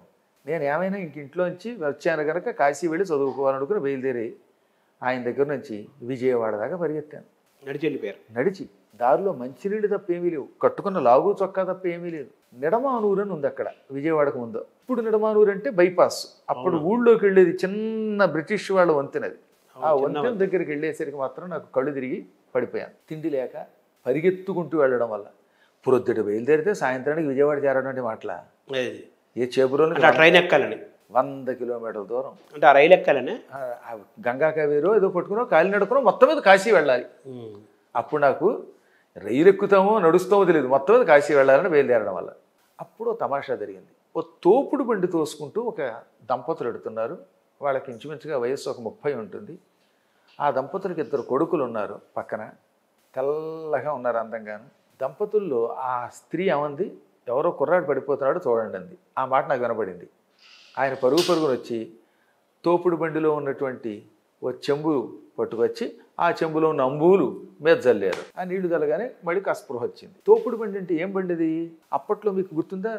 అవును, రిక్షా చక్రాలు లాంటి చక్రాలు ఉండేవి. పెద్ద చక్రాలు. అడుగుని కింద ఒక వల ఉండేది, నెట్టు. అందులో కొన్ని సామాన్లు పెట్టుకుని పైన ఏవో పళ్ళు పెట్టుకుని అమ్ముకునేవారు. అటువంటి తోపుడు బండి. దాని మీద 2 పిల్లలు ఉన్నారు. వాళ్ళకి 2 తోసుకుంటూ పెడుతున్నారు. ఆ నీళ్లు నా మీద జల్లాడు ఆయన. నాకు స్పృహ వచ్చింది. ఏనాయన ఎక్కడికి పెడుతున్నావు అంటే చెప్పనన్నాను. చెబితే మళ్ళీ మా ఇంటికి పట్టుకుపోతారు అని. అప్పుడు నువ్వు ఎక్కడికి పెడుతున్నావు మాకు తెలుసు, కాశీ పెడుతున్నావు. మేము కూడా కాశీ వెళ్ళాలనుకున్నాం, కానీ ప్రస్తుతం శ్రీశైలం పెడుతున్నాం. మీ నాన్నగారు నీకు చెప్పే ఉంటారు కదా.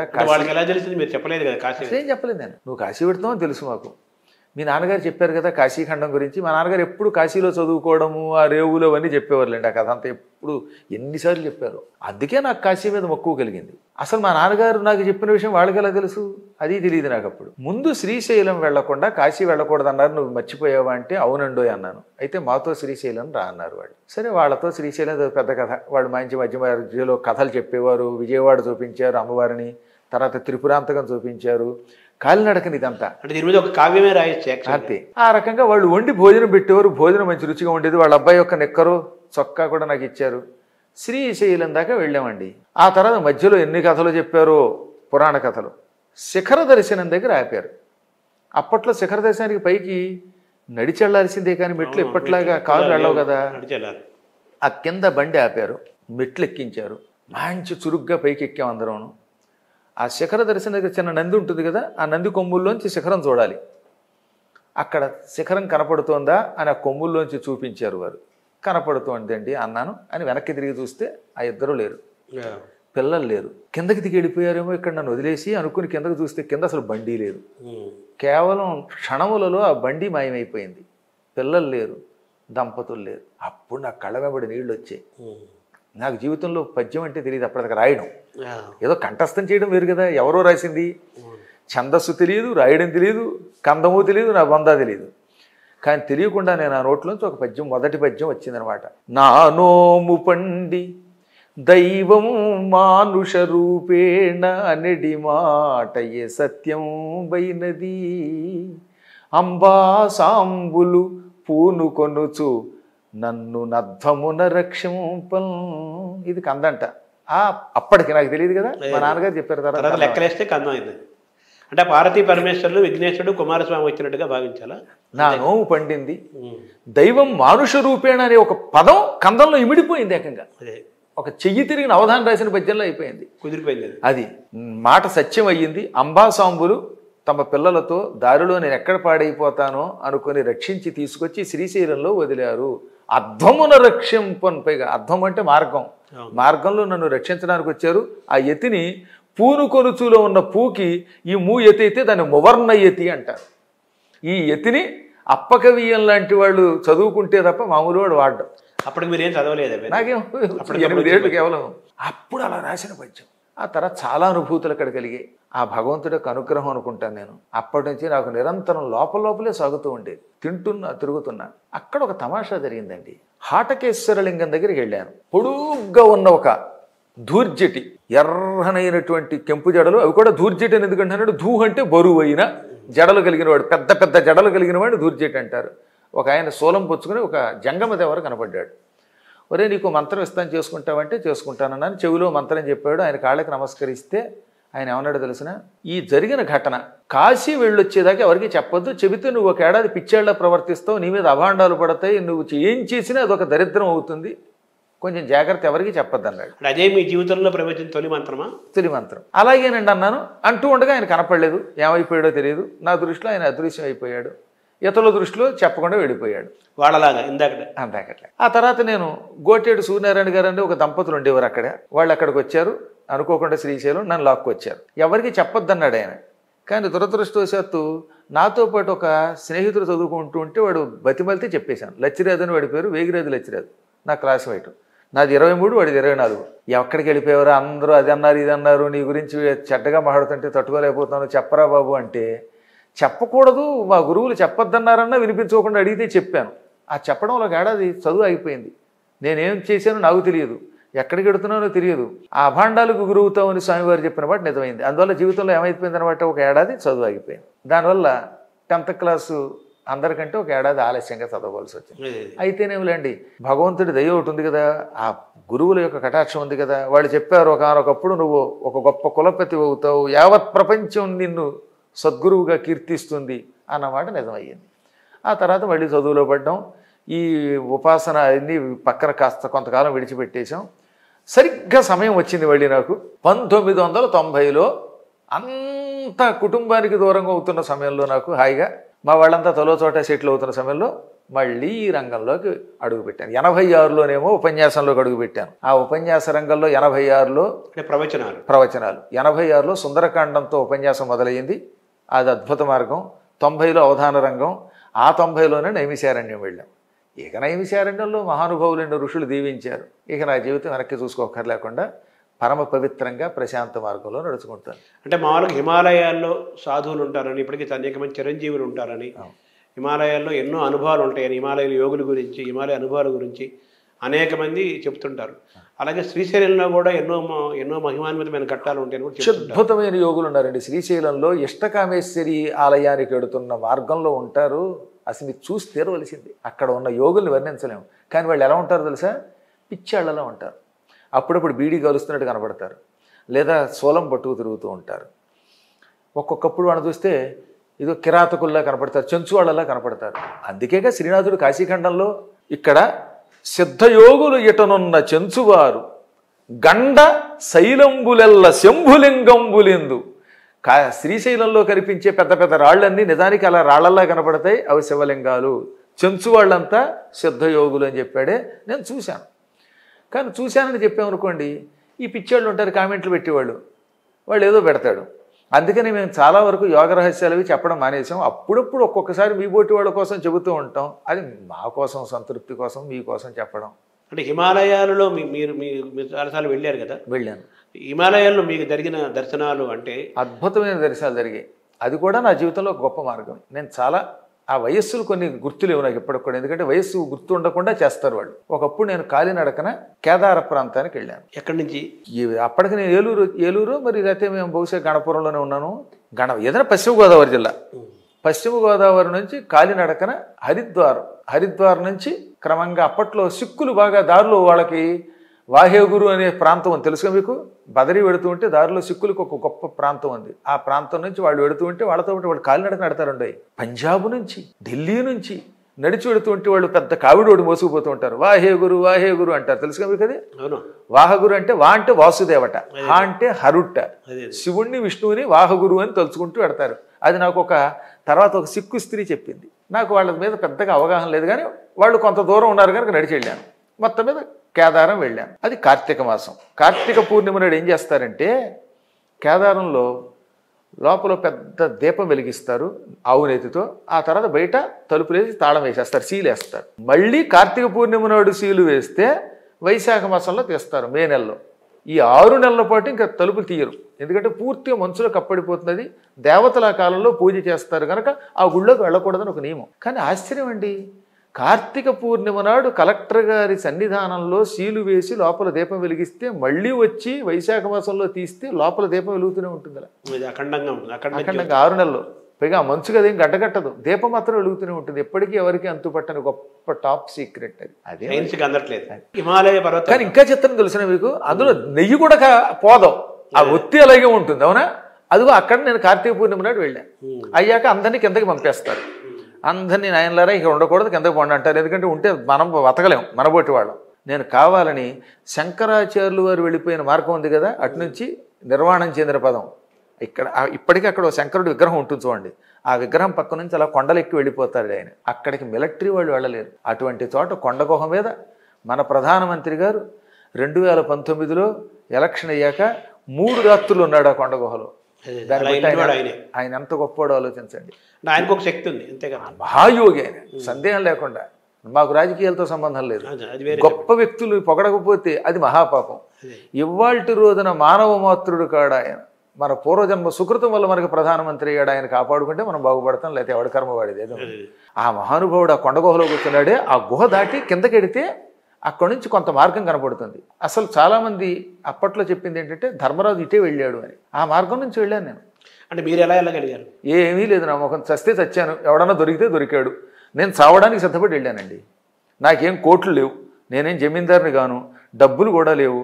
ఉంటానా భగవంతుడి దర్శనం చేసుకుంటాను, చస్తే చచ్చాను, ఇలాగనుకుని వెళ్ళాను. కానీ అక్కడ గొప్ప సిద్ధులు యోగులు ఉంటారు. కొంత దూరం వెళ్ళాక శరీరం స్తంభించిపోయింది, ఇంకా చచ్చిపోతానని అర్థమైపోయింది నాకు. అమ్మయ్య, మా తండ్రి గారు చెప్పిన ప్రకారంగా కేదారం, బదరీ వంటి క్షేత్రాల్లో చేస్తే ముక్తి వస్తుంది అనుకున్నాను నేను. చాలా మొండేండో నేను. నాకు అసలు ప్రాణభీతి అనేది ఎప్పుడూ లేదు. ఆ సాహసం వల్లే నేను అవధానాలు చేయగలిగాను. ప్రపంచంలో దేని లెక్క చేయలేదు. నేను ఒకటి అనుకుంటే చేయటమే.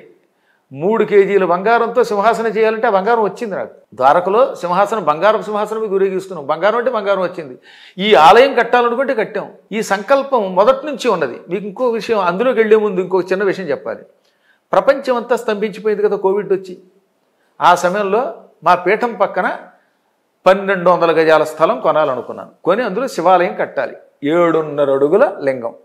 లింగాన్నేమో చెన్నైలో ఉన్న ఒక భక్తులు శివప్రసాద్ గారు ఇచ్చేశారు నాకు. శివప్రసాద్ గారు చెన్నైలో వలాహ కెమికల్స్ మంచి గొప్ప వ్యక్తి. ఆయన శివలింగం ఇచ్చేశారు. ఆలయం కట్టాలంటే నా దగ్గర కోవిడ్ టైము, కోట్లు కనీసం అవుతాయి. అవునా? ఎలాగా అనుకుంటూ ఉండగా నాకు ఒక ఆయన గుర్తుకొచ్చారు. సహకారం తీసుకుందామని. ఎవరంటే ఆయన నవయోగ కన్స్ట్రక్షన్ చింతా విశ్వేశ్వరరావు గారు. అంత పూర్వం కాళహస్తి గాలిగోపురం ఆయనే కట్టించారు. ఆ కట్టించినప్పుడు నన్ను కూడా ఉపన్యాసానికి పిలిస్తే నేను వెళ్ళాను. చాలా అద్భుతంగా జరిగింది. ఆయన నా పేరు చెప్పడానికి వీల్లేదు, ఒక్క కండిషన్ ఆయన, నా పేరు పదే పదే పొగడ్డానికి వీల్లేదు. ఎవడండి ఇచ్చింది శివుడు, పుచ్చుకున్నది శివుడు, నాకు పేరొద్దు ఊరొద్దు అనేవాడు, అంతటి మహానుభావుడు ఆయన. ఈ విశ్వేశ్వరరావు గారిని ఎలా పట్టుకుందామా, ఆయన సలహా తీసుకుని గుడి కడదామా అనుకున్నాను నేను. నాకు ఎవరు ఫోన్లు నోట్ చేసుకోవడం అలవాటు ఉండదులండి, ఫోన్తో నాకు పెద్ద టచ్ ఉండదు. ఎంతలో ఏం జరిగింది, నా దగ్గర రాజు అని ఒక అసిస్టెంట్ ఉన్నాడు, నాకు పరమ శిష్యుడు వాడు. అతనికి ఒక ఫోన్ వచ్చింది. అందులో రత్న గారు, ఆవిడ పేరు రత్న గారు, అంటే మన విశ్వేశ్వరరావు గారికి అసిస్టెంట్. ఆవిడ ఫోన్ చేసి, మా గురువు గారు పోయారండి, ఆయన మీద పద్యాలు గురువుగారి చేత రాయించుకోవాలనుకుంటున్నాను, చెప్పండి అంది. 3 రోజుల నుంచి వస్తుంది ఆవిడ ఫోన్. వీడు నాకు చెప్పడం మర్చిపోయాడు.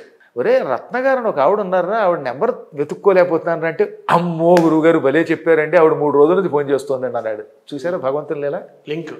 వెంటనే ముందు ఆవిడ ఫోన్ ఎత్తి, ఏం కావాలమ్మా అంటే, చింతామణి గణపతి గారు వెళ్ళిపోయారండి, వారి మీద పద్యాలు రాయండి అంటే పద్యాలు రాసి పంపేశాను. ముందు పద్యాలు పంపాక నేను విశ్వేశ్వరరావు గారితో మాట్లాడాలి అంటే, మీకు రేపు వద్దని ఆయన చేత ఫోన్ చేయిస్తానంది. ఆయన చేశాడు.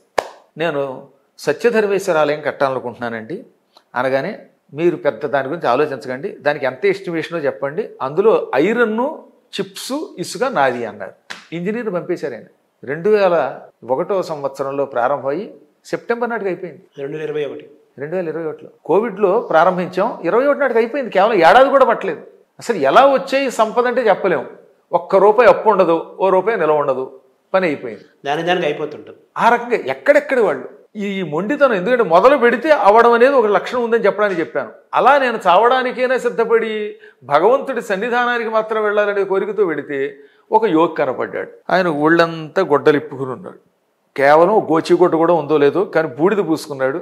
ఆయన నవ్వుతూ, ఐసా సాహస్ మత్కర్ణ అని బుధం మీద తట్టి, ఈ చలికి తట్టుకోలేవు కానీ ఒక వేరు ఇస్తున్నాను, హిందీలో జడీ బూటీ అంటాం మూలికని, ఈ జడీ బూటీకో కావో అని ఇంత వేరు తీసి నాలుక మీద పెట్టాడు. నాలుక కొంచెం దురద పెట్టినట్టు అనిపించింది లైట్గా, కానీ అది నాలుక మీదకి వెళ్ళి కరిగిపోయి లోపలికి వెళ్ళిపోయింది. ఇక చల్లేదండి, దాహం లేదు, ఆకలి లేదు, నెల్లాళ్ళు పనిచేస్తుందట ఆ మూలిక. అలాంటి మూలికలు హిమాలయాల్లో ఉన్నాయి. అవి ఆ సిద్ధులు మాత్రమే కనిపెట్టగలరు. అవి దొరికితేనా మీ ఊడిపోయిన జుట్టు తెప్పించుకోవచ్చు, ఏదైనా చేయొచ్చు. ఎందుకు చెప్తున్నానంటే, నా జుట్టు మీరు 2019 వీడియోలు చూడండి ఒకసారి. మీరు ఈ ఇంటర్వ్యూ అయ్యాక 2019లో 15-16 నుంచి కొంచెం కొంచెం ఊడి, నా జుట్టు కూడా కొంత ఊడింది, కానీ వచ్చింది మళ్ళీ ఇప్పుడు చూడండి. మీరు పాత ఇంటర్వ్యూస్ చూడండి ఒకసారి, అందరినీ చూడమన్నాడు. వద్దిపర్తి పద్మాకరు 2018లో గుంటూరులో చెప్పిన ఉపన్యాసాలు, 19 సెప్టెంబర్ వరకు ఒక తల, 19 తర్వాత వేరు.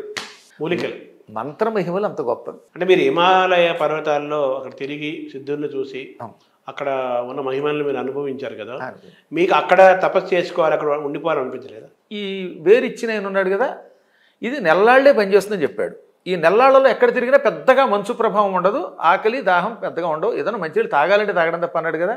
అది పుచ్చుకుని వెళ్ళానండి. ఓ ప్రాంతం చూశానండి, దాన్ని కొందరు శంబల అంటారు, కొందరు ఏదో అంటారు, నాకు తెలియదు. దాని గురించి నేను ఖచ్చితంగా ఇదని చెప్పను, కావాలని కొన్ని కారణాలతో చెప్పట్లేదు. ఆ ప్రాంతంలో మహానుభావులు ఎంతమంది యోగులు ఉన్నారో చెబితే ఆశ్చర్యపోతారు. ఎర్రని కాంతి, పచ్చని కాంతి వాళ్ళ ముఖాల్లోంచి వస్తాయి. మీరు జపం చేస్తే ఆ సమయంలో మిమ్మల్ని ఆవహించిన దేవతలను బట్టి ఆ కాంతులు వస్తాయి. అటువంటి మహాత్ములు చూచి అక్కడ ఒక నెల్లాళ్ళు ఉన్నాను. నేనేం మాట్లాడలేదు, ఎవరితో మాట్లాడకూడదు, మాట్లాడరు వాళ్ళు. సరిగ్గా నెల దాటింది. నెల దాటాక వెనక్కి వెళ్ళిపోమని చెప్పాడు ఆ సిద్ధుడు, ముందే చెప్పాడు. ఈ మూలిక కేవలం 1 మాసమే, ఏక్ మహీనే తక్ కామ్ కరేగి ఏ జడీ బూటీ అన్నాడు ఆయన. నేను ఆ మాట వినలేదు, మొండాడని చెప్పాను కదా. నాకెందుకో కానీ ఆ వయస్సులో అక్కడ ప్రాణం పోతే వైకుంఠానికి వెళ్ళొచ్చు, లేక స్వర్గానికి వెళ్ళొచ్చు, లేక కేదారంలో పోయాను కాబట్టి కైలాసానికి వెళ్ళొచ్చు అనే కోరిక. అంతేకాని ఈ బయటికి రావాలని కోరిక లేదు. అంతే. ఈ ప్రజలతో నాకు సంబంధం ఇష్టం లేదు మొదటి నుంచి. నాకు కొంచెం ఏకాంత జీవిని అనుకున్నాను. కానీ ఈ నెల అయ్యాక శరీరం మళ్ళీ వణికిపోయింది, ఇలా శరీరం కంపించింది. ఎన్నాళ్ళటి నీరసం అప్పుడు ఆవహించింది. శక్తి పోయింది కదా, ఇక మూలిక శక్తి. ఇక పోతున్నాను అనుకున్న సమయానికి, పరమేశ్వర అనుకుంటున్న సమయానికి మళ్ళీ ఇంకొక ఆయన వచ్చి నెత్తిన జుట్టు వచ్చుకుని ఈడ్చుకొచ్చి జనావాసంలో పారేశాడు. ఒరే నాయన, ఇంకా నువ్వు కొంతకాలం బతకాలి అన్నాడు. వాళ్ళ అనుగ్రహం అనుకున్నాను, వచ్చాను. కాబట్టి ఎందుకు చెప్తానంటే, ఇలాంటి వాళ్ళు ఎంతోమంది ఉన్నారండి. అంటే వీళ్ళందరికీ ఒక్కొక్కరు కూడా 1000 సంవత్సరాల వయసు ఉంటుంది అంటారు, అది నిజమేనండి? సందేహం లేకుండా. వాళ్ళకి ఎంత కాలం ఉందో చెప్పలేము. కాలాన్ని జయించిన వాళ్ళు ఉన్నారు. అది ఏమీ పెద్ద కష్టం కాదు ఈ సృష్టిలో. మనం సాధించటం లేదంతే. ఈ భౌతికమైన తిండి, ఈ సుఖాలు, ఈ మానవ సంపర్కాల్లో పడిపోతున్నాం. సాధన చేస్తే ఏదైనా సాధ్యమే. తర్వాత ఇప్పుడు మనకు ఈ అశ్వత్థామ చిరంజీవుల్లో ఆయన ఒకరని మన సమాచారం ఉంది కదా.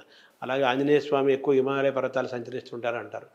వీటన్నిటినీ మీకు ఆ విశ్వాసం కలిగింది అక్కడ తిరగటం? సందేహం లేకుండా. అశ్వత్థామ గారి గురించి ఈ మధ్యన ఒక వ్యాసం కూడా చెప్పాను నేను, దాని మీద ఒక ఉపన్యాసం కూడా చెప్పాను. ఎందుకంటే కొంతమంది అశ్వత్థామ చచ్చిపోయాడని స్టేట్మెంట్ ఇచ్చారు. అదే లేదు నాయన, ఆయన కూడా చాలా గొప్పవాడు. ఎందుకంటే అశ్వత్థామ చిరజీవి అనే విషయం తెలియాలంటే నువ్వు ముందు భారతం చదవాలి. భారతంలో ద్రోణపర్వంలో ఉంటుంది. ద్రోణపర్వంలో ఏమని ఉంటుంది? అశ్వత్థామ ముందు నారాయణాస్త్రం వేశాడు కదా, ఆ నారాయణాస్త్రం కాస్త బొమ్మయ్యాక ఆగ్నేయాస్త్రం వేశాడు. ఈ ఆగ్నేయాస్త్రంతో అక్షౌహిణి సైన్యం భస్మం అయిపోయింది. దాంతో అర్జునుడు బ్రహ్మాస్త్రంతో అస్త్రాన్ని క్షీణింపజేశాడు. అప్పుడు అశ్వత్థామ నాకు దివ్యాస్త్ర బలము లేదు, అర్జునుడిని జయించలేకపోతున్నాను అని విరక్తి కలిగి ధనుస్సు కింద పారేసి యుద్ధరంగంలోంచి రథం దిగి నడిచి వెళ్ళిపోతూ ఉంటే వ్యాసుడు ప్రత్యక్షమయ్యాడు. జిగితొల్లు కాడగ నేలకు మొగిలేలుకు డిగ్గెన నగ ముందట దోచల్ విగత దురితత్వ భాసుండగు వేద వ్యాసుడం మహాపురుషునకు. ఈ తిక్కన గారి పద్యం.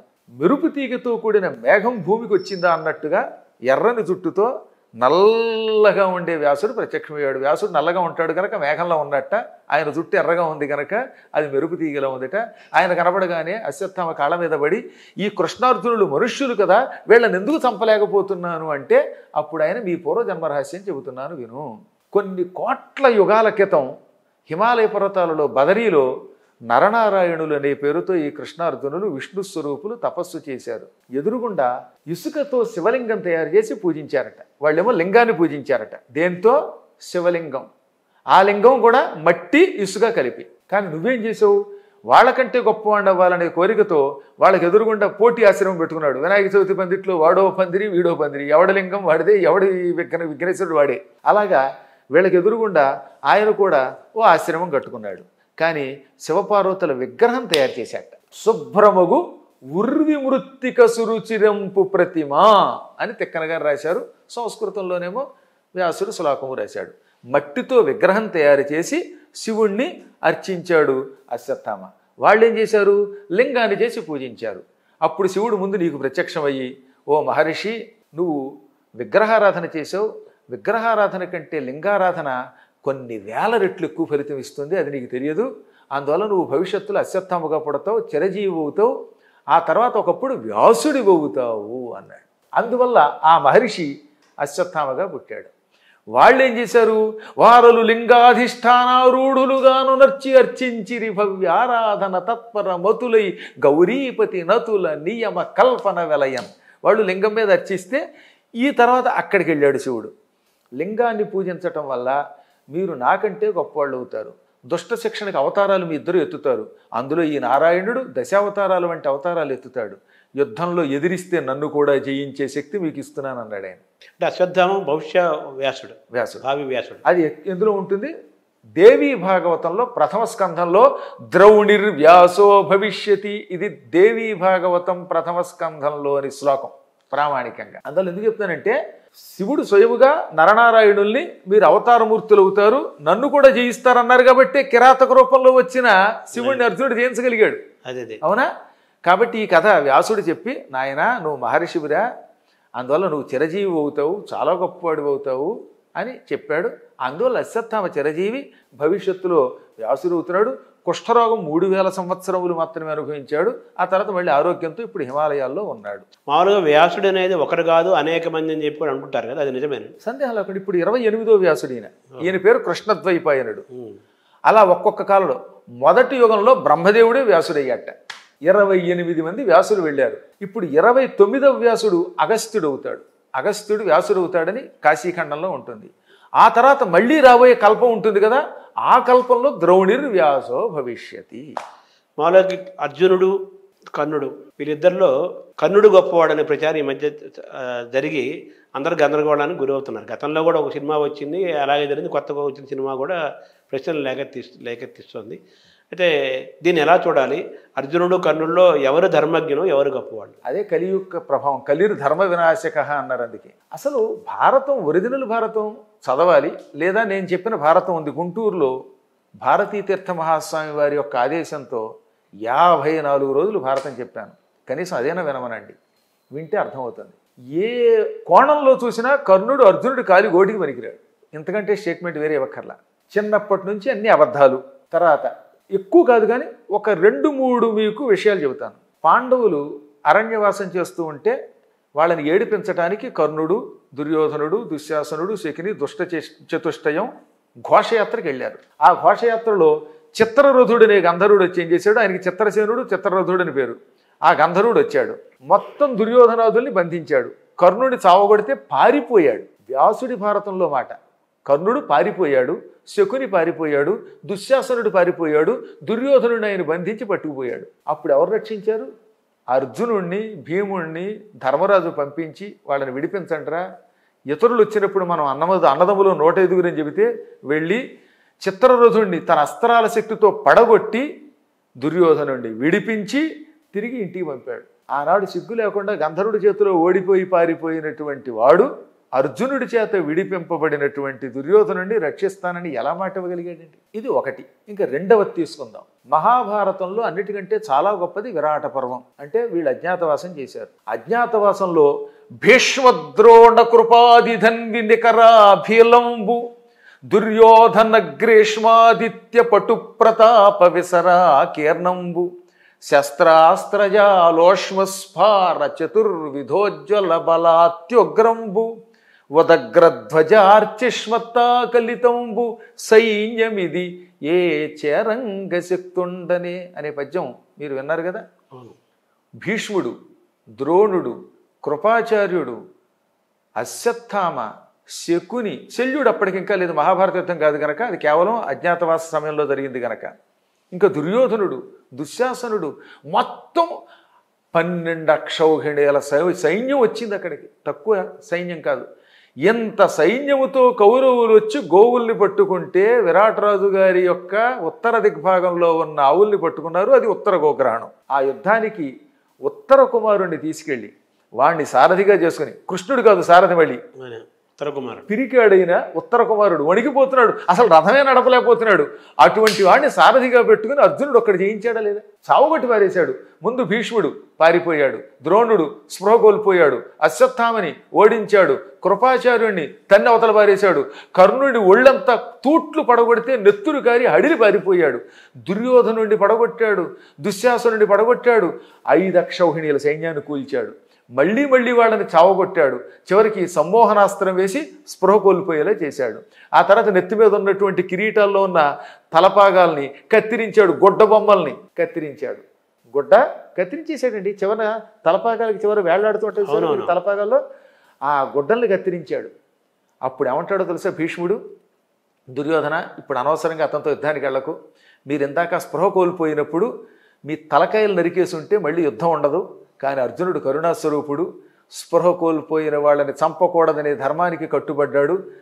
ఆ తలపాగాలో ఉన్నటువంటి గుడ్డ మొక్కలు కత్తిరించే బదులుగా మీ కుత్తుకలు కత్తిరించుంటే చచ్చేవారు కదా, నోరు మూసుకుని అరక్కున్నాడు అన్నాడు. అంటే ధర్మంలో కానీ, సాహసంలో కానీ, శక్తిలో కానీ అర్జునుడికి పోలికే లేదు, అసలు లేదు. ఇక్కడ మీరు చూస్తున్నారు కదా, గంధర్వుడి దగ్గర అర్జునుడి రక్షించాల్సి వచ్చింది. మొత్తం కౌరవులంతా ఒక్కసారి వస్తే ఒక్క వ్యక్తి సహాయం లేకుండా అసహాయ సూర్యుడై కౌరవ సైన్యాన్ని జయించి వెనక్కి తీసుకొచ్చాడు. ఇలా ఎప్పుడు చూడండి మీరు, అర్జునుడి చేతిలో ఎప్పుడు దెబ్బలు తింటూనే ఉంటాడు. ఇక మహాభారత యుద్ధంలో నేను లెక్క పెట్టి చెబుతున్నాను, 13 సార్లు అర్జునుడి చేతిలో ఓడి పారిపోయాడు కర్ణుడు. పోనీ అర్జునుడిని పక్కన పెడదాం, కృష్ణుడికి తమ్ముడు ఉన్నాడు సాత్యకి, కజిన్, సాత్యకి చేతిలో ఓడిపోయాడండి. తర్వాత కర్ణపర్వంలో భీముడు పెద్ద బాణం విసిరాడు, ఒక కొంతం, అది వాడు గుండెల్లో దిగిపోయిందిట. ఎలా దిగిందిట? కులిశంబోయన అంటే వజ్రంలా తగిలింది. వెంటనే కర్ణుడు స్పృహ తప్పి కింద పడిపోయాడు. అప్పుడు కోపంతో భీముడు కత్తి తీసుకుని శల్యుడు రథం నడుపుతూ ఉంటే, మామ రథం ఆపు లేకపోతే నీ తలకే నరుగుతాను అని రథం ఆపించి ఈ కర్ణుడి నాలిక కోసేస్తానన్నట్ట. అనగానే అప్పుడు శల్యుడు, తప్పు మేనలుడా, వీడు స్పృహ కోల్పోయి ఉన్నాడు, ఈ సమయంలో నాలుక కోస్తే రక్తస్రావంతో చచ్చిపోతాడు, చచ్చిపోతే ఇతన్ని చంపుతానని శపథం చేసిన మీ తమ్ముడు అర్జునుడు ప్రాయోపవేశం చేస్తాడు, నీ తమ్ముడు కోసమైనా వీడిని వదిలి. అనగానే అవునవును సుమా, ఈ దుర్మార్గుడు మా ధర్మరాజుని తిట్టాడు, అందుకు కోపం వచ్చి నాలుగు కొయ్యిపోయాను, కోసుంటే చచ్చేవాడు, చస్తే అర్జునుడి ప్రతిజ్ఞ బొమ్మయ్యేది అని వదిలేశాడు. అప్పుడు అక్కడ ఏమంటాడో తెలుసా ధృతరాష్ట్రుడు సంజయుడితో, పాండవులనాజినోర్చుని తండని మీ రాజు సూత తనయుని పొగడెం ఈ పద్యం కంద పద్యం ఎంత మంచి పద్యం, అందరినీ కంఠస్థం చేయమనండి. పాండవుల ఆజినోర్చుని తండని మీరాజు సోత తనయుని పొగడు గండడె భీముడు ఇట్టి మగండు కలడే పిదపనెట్లు కయ్యము చెల్లె. పాండవులను యుద్ధంలో ఓడిస్తాడు అని మీరాజు అంటే ఇక్కడ దుర్యోధనుడు అనమాట. దుర్యోధనుడు ఎప్పుడు ఈ కర్ణుడిని పొగుడుతాడు. అటువంటి కర్ణుడి యొక్క అహంకారం అంతా అణిచేశాడు భీముడు. ఇలాంటి మగాడు ఎక్కడున్నాడు? ఈ పనికి మాలిన వాడిని నమ్ముకుని నా కొడుకు యుద్ధానికి వెళ్ళి చచ్చిపోతున్నాడని ఏడ్చాడండి ధృతరాష్ట్రుడు సంజయుడి ద్వారా ఈ కథ వింటూ. ఇలా ఎన్నిసార్లు ఎంతమంది చేతులు దెబ్బలు తిన్నాడు. సిగ్గు లేకుండా అర్జునుడి జయిస్తానంటాడు మళ్ళీని. అదేమో ఈ దుర్యోధనుడు నమ్మడం. అసలు ఇంత గొడవ లేదు, అభిమన్యుడి చేతిలో చచ్చేవాడే. అభిమన్యుడి సారథి ఏమన్నాడు తెలుసా? మీ నాన్న చంపాలి కర్ణుడిని, లేకపోతే ప్రమాదం అనగానే అయ్యో మా నాన్న వీడిని చంపాలి వదిలేశాను అన్నాడు. దుర్యోధనుడిని చంపబోయాడు. ఈ దుర్యోధనుడిని ఏమో భీముడు చంపాలి, అందుకని మళ్ళీ దుర్యోధనుడు వదిలాడు. పాండవుల ప్రతిజ్ఞ అభిమన్యుడిని చంపింది. నిజానికి సైంధవుడు కాదు, ఇంకోడు కాదు. భీముడే కనుక ధృతరాష్ట్రుడి కుమారుణ్ణి చంపుతానని ప్రతిజ్ఞ చెయ్యకపోతే, అర్జునుడు కర్ణుడిని చంపుతానని ప్రతిజ్ఞ చేసి ఉండకపోతే అభిమన్యుడు వేసి పారేసేవాడు ఆ రోజున. ఆ రోజుతో భారత యుద్ధం అయిపోయేది. కేవలం ప్రతిజ్ఞ వల్ల దుర్యోధనుండి, దుశ్శాసనుండి, కర్ణుండి అందరినీ వదిలి ప్రాణం మీదకి తెచ్చుకున్నాడు. కురుక్షేత్రంలో అసలు అవసరం లేదు అంతే. కాబట్టి ఎందుకు చెప్తానంటే ఎన్నో పర్యాయములు అభిమన్యుడి చేతిలో ఓడిపోయి, శల్యుడి చేతిలో, సాత్యకి చేతిలో ఓడిపోయి, అర్జునుడి చేతిలో ఓడిపోయి, భీముడి చేతిలో ఓడిపోయిన వాడు అర్జునుడితో యుద్ధాన్ని చేస్తానండం ఏమిటి? ఈ పిచ్చాళ్ళేమో కర్ణుడు గొప్పవాడని పొగడ్డం ఏమిటి? అలా పొగిడిన వాడు కల్కిని పొగడ్డంలా కలిపురుషుడి యొక్క భక్తుడు వాడు. కలిపురుషుడు కలియుగం ప్రారంభమైంది కదా ఇప్పటికే. సో ఆ కలికి అవతారం సంపూర్ణం ఎప్పటికవుతుందో ఇంకా చాలా కాలం ఉందండి. కలికి రావాలంటే బొప్పాసకాయ చెట్లకి నిచ్చినేసుకునే అంత పొట్టివాడు పడతారట. ఇప్పుడు కళ్ళ ముందు వస్తున్నారు, ఇంకా టైం ఉంది మనకి. ప్రస్తుతానికి నేను మీరు చూడం. ఎందుకంటే నాకు 1/1/66 పుట్టాను కనుక ఇంకొక ఏడాది 25 కూడా అయ్యి 26లో షష్టి పూర్తి అవుతుంది. బహుశా మీరు నాకంటే కొంచెం పెద్దో చిన్నో, మొత్తం మీద మన తరంలో చూడం కానీ ఒక 1000 సంవత్సరాలు ఇంకా పడుతుంది. క్రమక్రమంగా పొట్టివాళ్ళు తయారవుతారు. కానీ ఈ లోపు మాత్రం మహాపాపాలు పెచ్చు వీరుతాయి. క్రూరులు, పాపులు, నియమనిష్టలు లేనివాళ్ళు, పొద్దున్న పెళ్ళి సాయంత్రానికి పెటాకులు చేసుకునేవాళ్ళు, ఒక్క తల్లితో కూతురుతో తప్ప అందరితో వ్యభిచరిస్తారని చెప్పి రాశాడండి వ్యాసుడు. మీకు వీలుంటే దేవీ భాగవతంలో 9వ స్కంధంలో నరకవర్ణన అని ఉంటుంది. భయం వేసిపోతుంది చదివితే. ఆల్మోస్ట్ కొన్ని జరుగుతున్నాయి కదా. జరుగుతుందండి. ఒక్క తల్లి దగ్గరే కొంచెం వెనుకంజి వేస్తారట. అది కూడా క్రమంగా దగ్గరకు వస్తుందటండి. ఆ పాపం కూడా మొదలవుతుందట. అంటే కలికి రావడానికి 1000 ఏళ్ళు పడుతుందంటారా? పడుతుంది, ఇంకా కొంతకాలం పడుతుంది. వచ్చాడా ఇంకా అది విజృంభమాణం అవుతుంది. భక్త జయదేవుడు రాశాడుగా కల్కి గురించి. ఆ దృశ్యం కళ్ళ ముందు ఎప్పుడూ నాకు అదృశ్యం కదనమాట.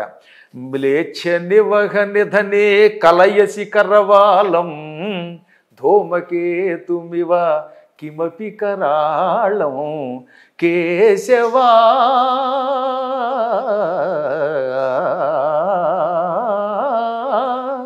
కేశవా ధృత కల్కి శరీరా జయ జగదీశ హరే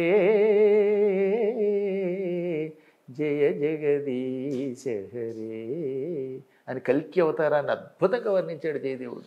మరి ఈ పద్యాలు చదవటం వల్ల మామూలుగా మిగతా రంగాల్లో రాణించడానికి, పోటీ పరీక్షల్లో గెలవడానికి కానీ దేనికైనా కానీ పద్యాలు చదవటం తెలుగు భాషా సాహిత్యం గురించి కాదు, మామూలుగా పద్యాలు చదవటం వల్ల ఏమైనా ప్రయోజనం ఉందా? సందేహం లేకుండా పద్యం చురుకుతనం పెంచుతుంది.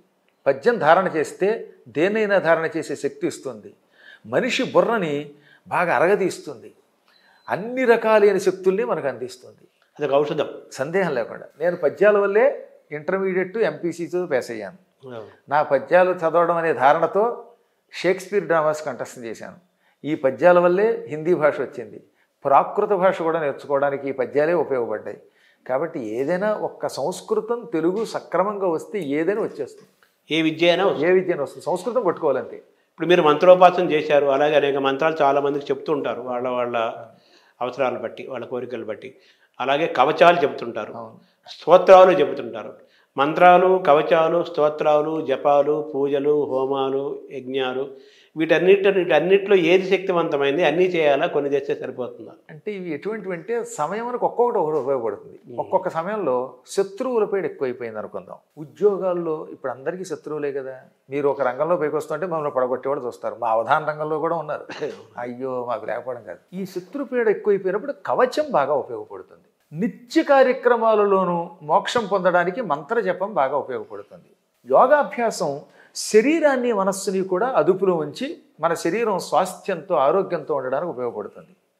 కాబట్టి ఇది ఒకటే అని కాకుండా వాడు ఏం చెప్పాడంటే అన్నిటినీ ఉపయోగించుకున్నాడు. స్తోత్రాలు ఇంకా స్తోత్రం అయితే ఉంది. స్తోత్రం చాలా సులభంగా మానవుడి పాప విముక్తుని చేస్తుంది.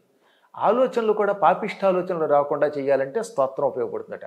అందుకే స్తోత్రము నిత్యం చేసేటటువంటి వాడు నమ్మకంతో, ఏదో నాలుగు చివరితో కాకుండా భక్తితో స్తోత్ర పఠనం చేస్తే అసలు పాపిష్ట ఆలోచన రాదు. విశ్వాసం ఉండాలి. కవచమేమో రక్షిస్తుంది, నిజంగా దాని పేరే కవచం. దాని పేరే కవచం. తర్వాత మంత్రం వల్ల ఏ అసాధ్యమైన కార్యమైనా సుసాధ్యం అవుతుంది.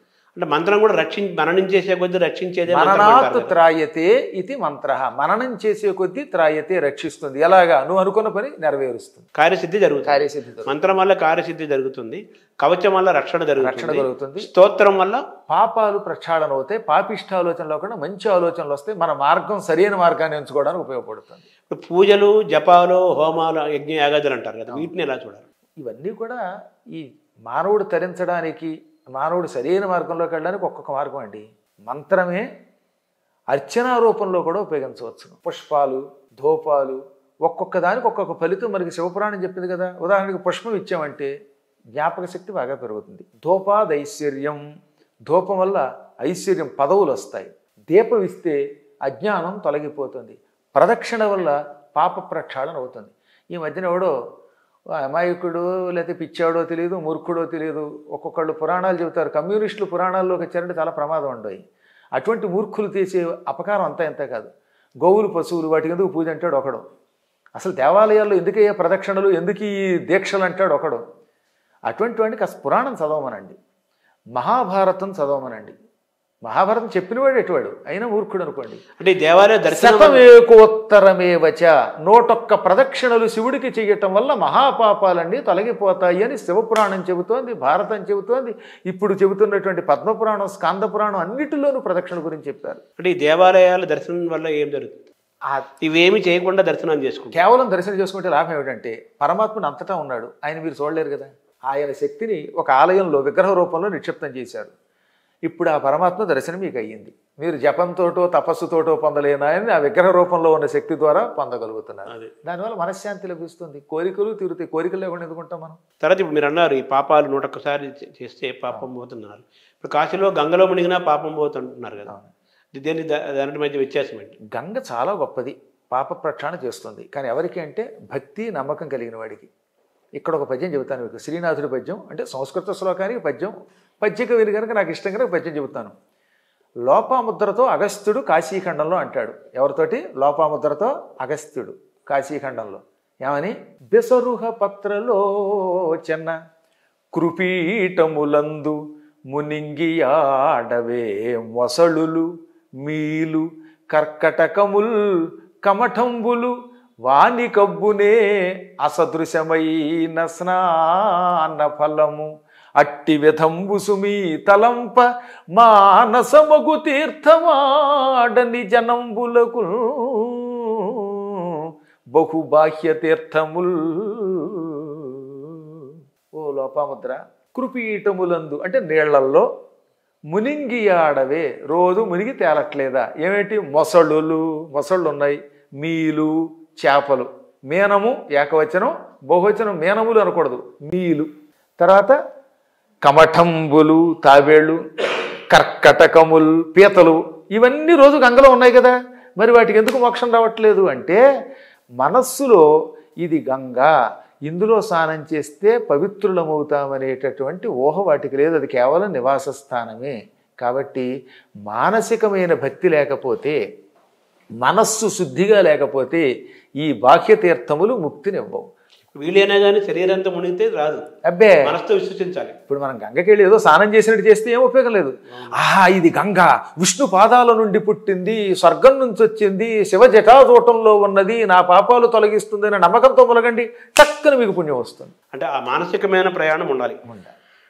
అలాగే ఈ మధ్య శతచండీలు, సహస్ర చండీలు చేస్తున్నారు. అలాగే వారాహి మాత యొక్క ఉపాసన కూడా బాగా పెరుగుతోంది. గొప్ప రాజశ్యామల అమ్మవారి యొక్క ప్రాచుర్యం కూడా జరుగుతుంది. వీటిని ఎలా చూస్తున్నారు, ఎలా చూడాలి? ఒకటి గుర్తుపెట్టుకోవాల్సింది ఏంటంటే వీటి వల్ల లాభమే తప్ప నష్టమే లేదు. అంటే దైవ సంకల్పం లేకుండా వీళ్ళంతా చేస్తున్నారు అనుకుంటున్నారా? ఏ యుగమునకు ఏది అవసరమో అది వస్తుందండో. ఇప్పుడు వారాహి దేవత యొక్క అనుగ్రహం అవసరం కనుక భగవంతుడు ఈ సమయానికి వాటిని దింపాడు. అలాగే ఈ శతచండి ఇవి చెయ్యమన్నాడు. ఈ సమయమునకు అవధానులు అవసరం కనుక వరసపెట్టి కొంతమందిని అవధానులు తీసుకురాలి ఆ మధ్యకాలంలో. అంటే ఏ సమయమునకు పౌరాణికులు అవసరం, ఏ సమయమునకు ఏ ఉపాసన అవసరమో భగవంతుడు నిర్ణయించి పంపుతాడు. ఆ పంపేటప్పుడు దీంట్లో కొంతమంది పొల్లు తయారవుతారు. అది ఎప్పుడు ఉంటుంది. దీన్ని అడ్వాంటేజ్గా తీసుకుని డబ్బులు వసూలు చేసి సర్వనాశనం చేసేవాళ్ళు ఉంటారు. సరే జ్యోతిష్కులు లేరంటే పాపిష్టి వాళ్ళు, పెళ్ళయ్యిన వెంటనే పెటాకులు అవుతాయని చెప్పేవాళ్ళు ఎప్పుడు ఉంటారు. ఆ పొల్లు పక్కన పెడితే ఈ ఉపాసన వల్ల కొంతమంది అయినా మారతారు. అందువల్ల ఆ సమయమునకు అది ఆ భగవత్ సంకల్పంతో ఆ ఉపాసన అభివృద్ధి అవుతుందన్నమాట. అంటే ఈ ప్రత్యంగిర ఒకటి, ఈ దశమహా విద్యలు కూడా బాగా ప్రాచుర్యంలోకి వస్తున్నాయి. అది జరుగుతోంది, వారాహి మాత జరుగుతోంది కదా. ఇదంతా కాలంలో జరిగే ఒక ప్రయాణం. అంతే, కాలంలోట చెప్పాడు ఆయన. ఈ సమయంలోకి ఇదైతేనే నిలబడుతుంది కనుక ఆ ప్రత్యంగిర వచ్చింది. అలాగే ఆ సమయంలో ఆ హోమాలు అవసరం కనుక అవి వచ్చాయి. అలాగే వారాహి దేవత యొక్క కటాక్షం ఇప్పుడు చాలా అవసరం. దేశం ఒక భయంకర స్థితిలో ఉంది. ఎంత గొప్పవాడు పరిపాలిస్తున్నా ఆయన పడగొట్టి మళ్ళీ మన దేశాన్ని బంగ్లాదేశ్లో తయారు చేయాలని చూసేటటువంటి వాళ్ళు ఉన్నారు. వాళ్ళు పడాలంటే వారాహి దేవత కటాక్షం అవసరం కనుక ఇది అవసరమైంది. అంటే వారాహి యొక్క ప్రత్యేకత ఏంటంటే ఆ ఉపాసన వల్ల జరిగే లాభం. వారాహి భూదేవిని ఉద్ధరిస్తుందండి. అందుకే వారాహి దేవత గురించి నేను ప్రత్యేకంగా ఒక ఉపన్యాసం ఇచ్చాను. నేను భయంకరులైన అన్యమతస్థులు పెరిగి సనాతన ధర్మం నాశనం అవుతున్నప్పుడు రక్షించటానికి వారాహి దేవత యొక్క శక్తిని ఆవాహన చేసుకోవాలి మనం. అంటే మన భూమిని రక్షిస్తుంది, శత్రువుల నుంచి కూడా రక్షిస్తుంది. అసలు మన శరీరమే క్షేత్రం కదా. ఇదం శరీరం కౌంతేయ క్షేత్రమిత్యభిధీయతే. క్షేత్రం అంటే పొలము, భూమి. మన శరీరం ఒక భూమి. ఈ భూమిని, ఆ భూమినేమో విష్ణు వరాహ రూపంలో ఎత్తాడు. ఈ భూమిని రక్షించాలంటే శరీరం అనే భూమిని, అంటే ఈ శరీరంలో ఉన్న పాపపుట ఆలోచనలు తొలగించి అందరం సెక్యులర్ అనే భావన, పెక్యులర్ భావన కలిగించి తద్వారా మన వాళ్ళని పడగొట్టకూడదు. ఆ పడగొట్టే భావనని తొలగించి వీడిలో పౌరుషాన్ని రేకెత్తించి మన సనాతన ధర్మం రక్షించాలంటే వారాహి ఉపాసన అవసరం. అంటే వారాహి ఉపాసన వల్ల విజయం చేకూరుతుందంటారు? సందేహం లేకుండా. దానిని సరిగ్గా ఉపాసన చేస్తే మాత్రం, సరిగ్గా ఎందుకంటున్నానంటే తెలియకుండా పిచ్చి పిచ్చిగా కాకుండా మంత్రాన్ని సరిగ్గా ఉచ్చరించి ఉపాసన చేస్తే సనాతన ధర్మం నిలబడుతుంది. అన్యమతస్థులను మనం ఎదుర్కోగలుగుతాం, ధర్మ సంస్థాపన చేయగలుగుతాం, శత్రువుల్ని జయించగలుగుతాం. అంటే అధికారం కోసం, కీర్తి కోసం, డబ్బు కోసం అధర్ములు కూడా ఈ వారాహి పూజలు చేస్తున్నారు, అలాగే యాగాలు చేస్తున్నారు. చూడాలి మరి. ఏమండి ఇప్పుడు ఒకటి చెప్పనా, ఉపాసన దేవతలు చేశారు, రాక్షసులు చేశారు. రాక్షసులు మాత్రం చేయలేదా? వాళ్ళు తపస్సు చేశారు, వాళ్ళకంటే ఎక్కువ చేస్తారు. మహిషాసురులు లాంటి వాళ్ళు ఉంటారు. ఉన్నప్పటికీ మహిషాసురులను ఎదుర్కోవాలంటే మళ్ళీ ఈ ఉపాసన చేయవలసిందే. అందువల్ల ఈనాడు కూడా తప్పనిసరిగా ఒక చిత్తశుద్ధి కలిగి చేసేవాళ్ళు ఉంటారు. ఇప్పుడు పవన్ కళ్యాణ్ గారు అద్భుతమైన మనిషి. కాసేపు రాజకీయాలు తీసి పక్కన పెట్టేయండి. ఆయనకి చాలా చిత్తశుద్ధి ఉంది. కల్లా కప్పడం తెలియనివాడు, మాయా మర్మం తెలియనివాడు, ఉన్నది కొండ బద్దలు కొట్టి చెప్తాడు. అలాంటి వాళ్ళు ఈ ఉపాసన చేస్తే కొన్ని ఉపకారాలు జరుగుతాయి మనకి. మాకు ఎవరితోటి మళ్ళీ చెప్పాను, ఇందాక చెప్పిన నేను ఏ పార్టీకి సంబంధించిన వాడు కాను. కానీ మంచి కింద పొగడాలి. పొగడకపోతే ఎలాగా? అద్భుతమైనటువంటి వ్యక్తి అద్భుతమైన ఉపాసన చేశాడు, అటువంటి వాడు పదవిలోకి వస్తాడు. వస్తే లాభం ఏమిటంటే ధర్మ సంస్థాపన అవుతుంది. అంటే మీరు ప్రణవపీఠం అనే పేరు, ఆ పేరు ఎందుకు పెట్టారు? ప్రణవోధను శిరోహ్యాత్మ బ్రహ్మతల్ లక్ష్యముచ్యతే అని ఉపనిషత్తులు చెప్పాయి. ప్రణవం ఒక ధనుస్సు, మన ఆత్మ దానికి బాణం. ఈ బాణంతో దేని భేదించాలి? పరబ్రహ్మని కొట్టాలి. పరబ్రహ్మని కొట్టాలంటే ప్రణవం అనే ధనుస్సు, ఆత్మ అనేటటువంటి బాణం ఉండాలి. అందుకని ప్రణవం అనే ఒక ధనుస్సుని స్వీకరించి బ్రహ్మజ్ఞానాన్ని పొందాలి. నేను బ్రహ్మ ఆనందాన్ని అనుభవించాలి, నా శిష్యులకి అందించాలి అని నాకు మొదట్లో సంకల్పం. కానీ దీని వెనకాతల అసలు శక్తి అంతా మా గణపతి సత్యనారాయణ స్వామి వారు. నాకు ఈ ప్రపంచంలో మా నాన్నగారు వెళ్ళిపోయిన తర్వాత నాన్నగారు లేరనేటటువంటి లోటు తీర్చిన తండ్రి, తల్లి, గురువు, దైవం సమస్తం శ్రీ శ్రీ శ్రీ గణపతి సచ్చిదానంద సద్గురువు. ఆయనకి నాకు ఉన్న అనుబంధం అంతా ఇంత కాదు. అసలు ఆయనతో ఒక్క సెకండ్ ఇంటర్వ్యూ చాలు కదా ఎవరికైనా. దానికోసం ఎంతమంది భక్తులు ఎదురు చూస్తారు? ప్రపంచ దేశాల్లో ఆయన కోసం ఎదురు చూస్తారా? రోజు పొద్దున్న 2 గంటలు, సాయంత్రం 2 గంటల చొప్పున 2019లో నేను అక్కడ భాగవతం చెబుతూ ఉంటే ఆయన ఇలాగే కూర్చుని రోజు 4 గంటలు ఉపన్యాసం నా దగ్గర. అంటే ఎంత ప్రేమ ఆలోచించండి ఆయనకి నేనంటే. అంటే మీలో ఏదో ఆకర్షణ ఆయన ఆకర్షణ గురైనట్టే కదా ఒక రకంగా. ఆయన ప్రేమ చాలా గొప్పది. ఆయన దగ్గర దత్తాత్రేయ శక్తి అంటే ఎవడ నమ్మినా నమ్మకపోయినా, నేనైతే కొండబద్దలు కొట్టినట్టు చెప్తున్నాడు, దత్తాత్రేయుడు ఆ రూపంలో వచ్చాడు. అందుకే నేను అక్కడికి వెళ్ళా. ఏ ముహూర్తంలో వెళ్ళానో అప్పటి నుంచి నన్ను పట్టుకున్నారు ఆయన. పట్టుకోవడం కదండి, ఎప్పుడు కూడా నేను ఏ పుస్తకం రాసినా పుస్తకాలన్నిటికీ పీఠిగా అయింది ఉంటేగా నేను పుస్తకం ప్రింట్ చేయను. ఆఖరికి అమెరికా వెళ్ళాను. అమెరికాలో దత్తపీఠాల్లో ఎక్కడికి వెళ్ళినా అదిగో పద్మాకర్ వస్తున్నాడంటే నేను వచ్చినట్టే ఆయన చేత పురాణం చెప్పించుకోవడం చెబుతారు. నేను మేరీల్యాండ్లో చెప్పాను, డాలస్లో చెప్పాను, ఇంకో చోట చెప్పాను, అన్ని చోట్ల. ఆ శక్తి అద్భుతం. ఇంకా గొప్ప విషయం చెబుతాను. కొంతమంది దౌర్భాగ్యులైనటువంటి వాళ్ళు దాన్ని ఏ రకమైన కామెంట్ పెట్టినా వీ డోంట్ కేర్ అనుకోండి. 2020లో ఈ ప్రపంచం అంతా స్తంభించిపోయి లాక్డౌన్ పెట్టిన సమయంలో మేము మా పీఠంలో కదలకుండా ఉండిపోయాను. నా జీవితంలో 45 రోజులు కదలకుండా ఒక చోట ఉండదు అదే. ఆ సమయంలో నేను గరుడ పురాణం మొత్తం 19,000 శ్లోకాలు గీతా ప్రెస్ కోసం అనువాదం చేశాను. మొత్తం అనువాదం అయిపోయింది. ఆ సమయంలో ప్రతిదినం ఉదయం ఒక యజ్ఞం చేసేవాడు. 128 యజ్ఞాలు చేశాను ఏకంగా. ఎన్ని? 128 ఏకధాటిన. ఈ యజ్ఞాల్లో ఒక రోజున మా గణపతి సచ్చిదానంద స్వామి వారికి ఒక యజ్ఞం చేశాను. మీరు నమ్మి తీరాలి, అంత అద్భుతమైన ఘట్టం ఇది. ఆ యజ్ఞం కేవలం ఆయన కోసం. ఏమిటా మంత్రం? ఓం శ్రీం శ్రీ శ్రీ ఓం శ్రీ శ్రీ శ్రీ గణపతి సచ్చిదానంద సద్గురవే స్వాహ. ఇంతే.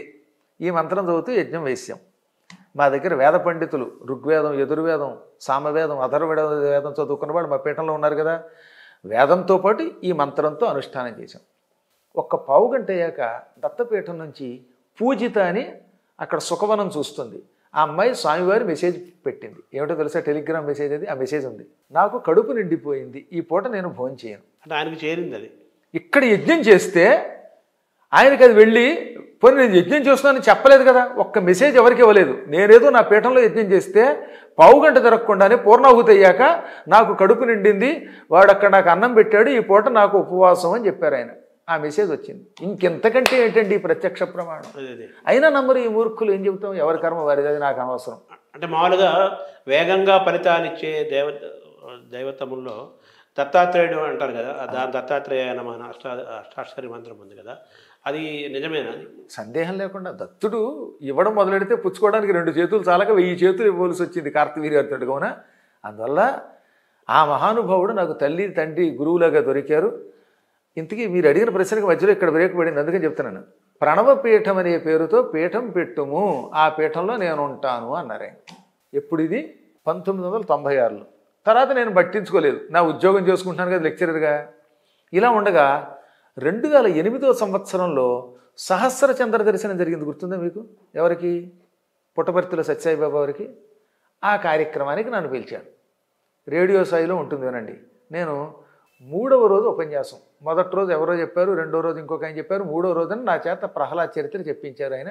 చెప్పాక నా మెడలో గొలుసేస్తూ ప్రణవపీఠం ఎంతవరకు వచ్చిందని అడిగారు. అసలు ఆయనకి ఏమన్నా నేను చెప్పానా? అది అయ్యి అవగానే మా స్వామివారు ఎవరు గణపతి సత్యనారాయణ స్వామి వారు అక్కడికి వెళ్ళారు, పూర్ణాహుతికి. పుట్టపర్తి కూడా వెళ్ళారు. ఓహో, మహానుభావులు ఆత్మలన్నీ ఒకటే అనిపించింది. ఆ తర్వాత స్వామివారు నాకు మళ్ళీ ఏం చేశారు, గణపతి సత్యనారాయణ స్వామి వారు ఓ స్ఫటికమాల పంపారు. ఇప్పటికీ నా దగ్గర ఉంటుంది, అద్భుతమైన స్ఫటికమాల. ఆ మాల పంపి ఇంకా పూర్తవుతోందన్నారు. అనడంతో అప్పటి వరకు ఇంట్లో పెట్టి పూజించేవాళ్ళు మా ప్రణవపీఠం. పీఠం పెట్టేసాం ఆయన కోరిక మీద ఏదో ఇంట్లో. కానీ ఇంట్లో అంటే ఇలా ఏం జనం పడతారు. మాకు మంచి స్థలం వచ్చింది, 2006లో మేము కొన్నాం. తర్వాత ఆలయాలు కట్టాం. ఎలా కట్టామంటే ఎప్పటికీ చెప్పలేము, మా చేతిలో రూపాయి ఉండదు, కానీ రూపాయి అప్పు ఉండదు. ఆ కార్యక్రమాలు సమయానికే వస్తుంటాయి. కానీ ప్రధానంగా ఆశీస్సులన్నీ కూడా మా గణపతి సత్యనారాయణ స్వామి వారి అని చెప్పడానికి ఈ మాట చెబుతాను అనమాట. ఆయన నా వెంట ఉండి ఎప్పుడూ నడిపిస్తూ ఉంటారు. మామూలు ప్రణవం అంటే ఓంకారం కదా, మీరేమో బాణం చెప్పారు, అది ఆ లెక్క అంటారు. ఓంకారమే. బాణం ఎప్పుడు చూశారు కదా మీరు? బాణం ఎలా ఉంటుంది చూడండి, ముందు భాగం ఓం లాగా. హిందీలో ఓంకారం, నాగర్లిపిలో ఓంకారం. అందుకనే ప్రణవాన్ని ధనుస్తూ పోల్చారు ఉపనిషత్తుల్లో. అది ఓంకారమే. తర్వాత మీరు ఇంకా మిమ్మల్ని ఎలా చూడాలి? ఇప్పుడు ఒక ప్రవచనకర్తగా చూడాలా, అవధానిగా చూడాలా, అవధూతగా చూడాలా, పీఠాధిపతిగా చూడాలా? ఎవరే విధమున కొలిచిన, నేను ఒక పద్యం రాసుకున్నాను అనమాట. ఎవరే విధమున తలచిన వివిధములగు రూపములను వివరింతు తగన్నాను. అలాగా కవిని చదువుకున్నవాడిని కనుక వ్యాకరణాదులు అవి చదువుకున్నాను కనుక శాస్త్ర పండితుడిని, గురువుని, పీఠం స్థాపించాం కనుక పీఠ సంస్థాపకుడిని, పీఠాధ్యక్షుడిని, ఆ తర్వాత పౌరాణికుణ్ణి, మామూలు ఉపన్యాసకుణ్ణి, అప్పుడప్పుడు పెంగళి నాగేంద్రరావు గారు లాంటి సినిమా కవుల యొక్క పాటలు కూడా విశ్లేషిస్తూ ఉంటాను. అమెరికాలో నాకు చిమట శ్రీనివాస్ గారు గొప్ప శిష్యులు ఉన్నారండి. అద్భుతమైన వ్యక్తి. కాలిఫోర్నియాలో ఉంటారు, శాన్ ఫ్రాన్సిస్కోలో. అంత దాత, అంత పండితుడు. ముఖ్యంగా సినిమా పాటల మీద ఆయనకు ఉన్నటువంటి పట్టు చాలా తక్కువ మందికి ఉంటుంది. అందులో బాలసుబ్రహ్మణ్యం గారికి చాలా ఆయన అప్లిఫ్ట్ ఇచ్చాడు. అంటే నేను చెప్పేది ఆయన ఏదో ఈ పాటల్లో కాదు, పాటలు ఆయన ఎప్పుడు బాలసుబ్రహ్మణ్యం గారికి ఎవరు ఇచ్చేది ఉంది, అమెరికా కార్యక్రమాలు ఎక్కువ చేసేవారు ఈయన. అందుకే అప్పుడప్పుడు బాలోన్మాది అని చెప్పారు ఒకసారి బాలసుబ్రహ్మణ్యం గారు ఆయన గురించి. మీరు చదివి యూట్యూబ్లో ఉంటుంది అది. అటువంటి మంచి మనిషి అదనమాట. ఆయన నాకు చాలా ఆత్మీయుడు. ఆయన కోసం నేను పెంగళి నాగేంద్రరావు గారి పాటల మీద ఉపన్యాసాలు చెప్పాను. ఆ తర్వాత ఇప్పుడు సముద్రాల వారి మీదకి వెళ్ళాము. ఇలా సినిమా పాటలు ఇలా ఒకటేమిటండి, అన్ని కోణాలు ఉంటే మంచిది. సాంబార్లో రకరకాల మొక్కలు ఉంటేనే సాంబారు. అంటే మీకు ఈ సినిమా పాటలు, సంగీతము, అష్టపదులు, వాగ్గేయకారుల కీర్తనలు, స్తోత్రాలు, మంత్రాలు అన్నిట్లో కూడా మీ ప్రయాణం సాగుతూ వస్తుంది. ఇప్పుడు మీ మీదే ఈ మధ్య నేను ఎవరో నాకు షేర్ చేశారు, ఈ స్తోత్రాలు మీ పేరు కూడా కొన్ని స్తోత్రాలు దాన్ని మీరు ఎలా చూస్తున్నారు? ఇక్కడే హైదరాబాద్లో ఒక భక్తుడు ఉన్నాడు, జయశంకర్ గారు. ఆయన పేరేంటి, అక్కిన ప్రెగడో అక్కా ప్రెగడో, అక్కిన ప్రెగడే అనుకుంటున్నాను నేను ఇంటి పేరు. వారి పేరు జయశంకర్ గారు. చాలా గొప్పవారు. అష్టోత్తర శతనామం రాశారు ఆయన. ఇంకా మా శిష్యుడు పాలడుగు శ్రీచరణ సంగతి చెప్పింది ఏముంది, ఆయన 108 పద్యాలు రాశాడు స్తోత్రాలు, సంస్కృతంలో పైగా. ఈ మధ్యన ఇంకో శిష్యుడిని భరత శర్మని తయారు చేసాం, కుర్రాడు, తిరుపతిలో ఉంటాడు. వాడి చేత కూడా శతావధానం చేయించినవి కాక నాతో జంటగా కూడా మొన్న 21వ శతావధానం బళ్ళారిలో మొన్న 21వ తారీఖు నాడు జరిగింది. అతను నా మీద కొన్ని పద్యాలు రాశాడు. కాబట్టి భక్తులు రాస్తారు, అది ప్రేమ వాళ్ళకి. అదే గురువు గారి తండ్రి లాంటి వాడు అనుకుని రాస్తూ ఉంటారు. అంతవరకే దాన్ని. అంటే మనం ఒక వ్యక్తి పైన ఇలా స్తోత్రాలు దేవతల పైన రాస్తారు కదా, అది దాని మీద రకరకాల విమర్శలు కూడా వస్తున్నాయి. అవే ఉందండి. అదే వాళ్ళ సంతోషం కోసం వాళ్ళు రాసుకున్నారు, భక్తులు రాసుకున్నారు. నాకు మీ మీద అభిమానం ఉంటే మీ మీలో ఉన్న గొప్ప గుణాలు రాస్తాం. అవి మనం పట్టింది. ఒకప్పుడు ప్రసాదరాయ కులపతి గారి మీద నేను అద్భుతంగా రాశాను. ఆయన మీద భక్తి ఉంటే మీరు సంతోషంగా స్వీకరిస్తారు. ఆయన మీద ద్వేషం ఉందనుకోండి తిట్టుకుంటారు. తిట్టుకునే వాళ్ళు పట్టించుకుంటే ఆయన అంత గొప్ప అడుగుతాడా? గొప్ప అయ్యాడు కాబట్టి తిట్టుకుంటా. అప్పుడు కృష్ణుడిని దుర్యోధనుడు తిట్టాడు, ఆయనకు నష్టమా? శిశుపాలుడు పశుపాలుడిని తిట్టాడు, ఆయనకు నష్టమా? పాండవులు పొగిడారు, ఆయనకి ఏమైనా కొత్తగా కలిసి వచ్చిందా? ఇవేమీ పట్టించుకోకనే మేము హాయిగా తపస్సు చేస్తాం. చిత్తప్రజ్ఞత అంతే. సో ప్రణవపీఠం ఇంకెక్కడెక్కడ విస్తరించే ప్రణాళిక ఏమైంది? ప్రస్తుతం ప్రణవపీఠం ముందు ఏలూరులో స్థాపించాం. భాగ్యనగరంలో ఇక్కడ అంటే ఇక్కడ ఇంట్లో ఒక బ్రాంచ్ ఉన్నది. హిమాంశు నగర్ అని ఇక్కడ నాగోల్ దగ్గర ఒకటి ఉంది. హిమగిరి కాలనీయో హిమాంశు నగరం అంటారు, నాకు అడ్రస్లు కూడా తెలియదు. హిమగిరి అనుకుంటాను. నాగోల్కి చాలా దగ్గరలో. అక్కడ ఒక అద్భుతమైన అరుణాచలేశ్వర లింగ ప్రతిష్ఠ చేసిన బ్రాంచ్ భాగ్యనగర్లో ఉంది. బెంగళూరులో బన్నేరుగట్ట రోడ్లో ఒకటి ఉన్నది బెంగళూరులో. దానిని పోచినపెద్ది సుబ్రహ్మణ్యం గారు, ఇంజనీర్ శివప్రసాద్ గారు, ప్రభాకర్ గారు వీళ్ళంతా నిర్వహిస్తున్నారు. ఇంకా కాశీలో ఉన్నది ఒక. కాశీలో చాలా దగ్గర, ఏది కరివెన సత్రానికి పక్కన. కరివెన సత్రం ఆ సెక్రటరీ గారు వేణుగోపాల్ గారు నాకు చాలా ఆత్మీయ శిష్యులు, డాక్టర్ గారు కర్నూలులో ఉంటారు. అక్కడ ప్రస్తుతం మధ్యలో వాళ్ళ చేత కూడా సహకారం తీసుకుంటున్నాం. ఇంకా కన్స్ట్రక్షన్లో ఉంది కనుక కాశీలో ఉన్నది. అమెరికాలో డాలస్లో మా శిష్యురాలు కృష్ణపద్మ గారు తన ఇంటినే శ్రీ సత్యశాశ్వత మిత్ర నిలయం, శ్రీవత్స నిలయం అనే పేరుతోటి ప్రణవపీఠానికి అంకితం చేసింది. అక్కడ కూడా ఈ మధ్యన ఒక 5 ఎకరాల స్థలం మా శిష్యులు సత్యనారాయణ గారు, నెక్కంటి రమేష్ గారు, ఈ కృష్ణపద్మ గారు వీళ్ళంతా కలిసి, కోడే జగదీష్ గారు ఆ డాలస్లో ఒక 5 ఎకరాల స్థలం తీసుకుంటారు. తయారైతే అక్కడ కూడా అద్భుతమైనటువంటి పీఠం డాలస్లో కొత్త తయారవుతుంది. అది కాక మేరీల్యాండ్లో తయారవుతుంది. శ్రీశైలము, హిమాలయాలు ఆ ప్రాంతాల్లో ఏమైనా ప్రస్తుతానికి ఇవే మాకున్నవి. తర్వాత ఇప్పుడు దీన్ని ఒక పీఠంగా ఇప్పుడు మనకు శృంగేరి, కంచి, కుత్తాళం అనే పీఠాలు ఉన్నాయి. దీన్ని కూడా ఆదిశంకరాచార్య పరంపరతో పీఠంగా చూడాలా, దీన్ని ఎలా చూడాలి? ప్రస్తుతానికి ఇది మా పీఠాన్ని రిజిస్ట్రేషన్ అవి చేసినటువంటివి అన్నీ సంప్రదాయబద్ధమైనటువంటి పీఠమే. భవిష్యత్తులో దీన్ని పరంపర ఇప్పుడు అదే కదా చెప్పాంగా మేము. ఎందుకని నేను శృంగేరి పీఠ పరంపర వాడిని కదా. మహానుభావులు భారతీతీర్థ మహాస్వామి వారి యొక్క శిష్యులం మేము. కాబట్టి ఆ పరంపరలోనే సాగుతుంది. ఉత్తర పీఠాధిపతి నియామకము, దీని యొక్క పరంపర ఈ పీఠ ప్రణవపీఠం కూడా కొనసాగుతుంది. ఆ సన్యాసి పీఠములు వేరు, వీటిని ప్రస్తుతం మేము మా శిష్యులే నిర్వహిస్తున్నాం. భవిష్యత్తు అనేది నందోరాజా భవిష్యత్తు. నమస్కారం.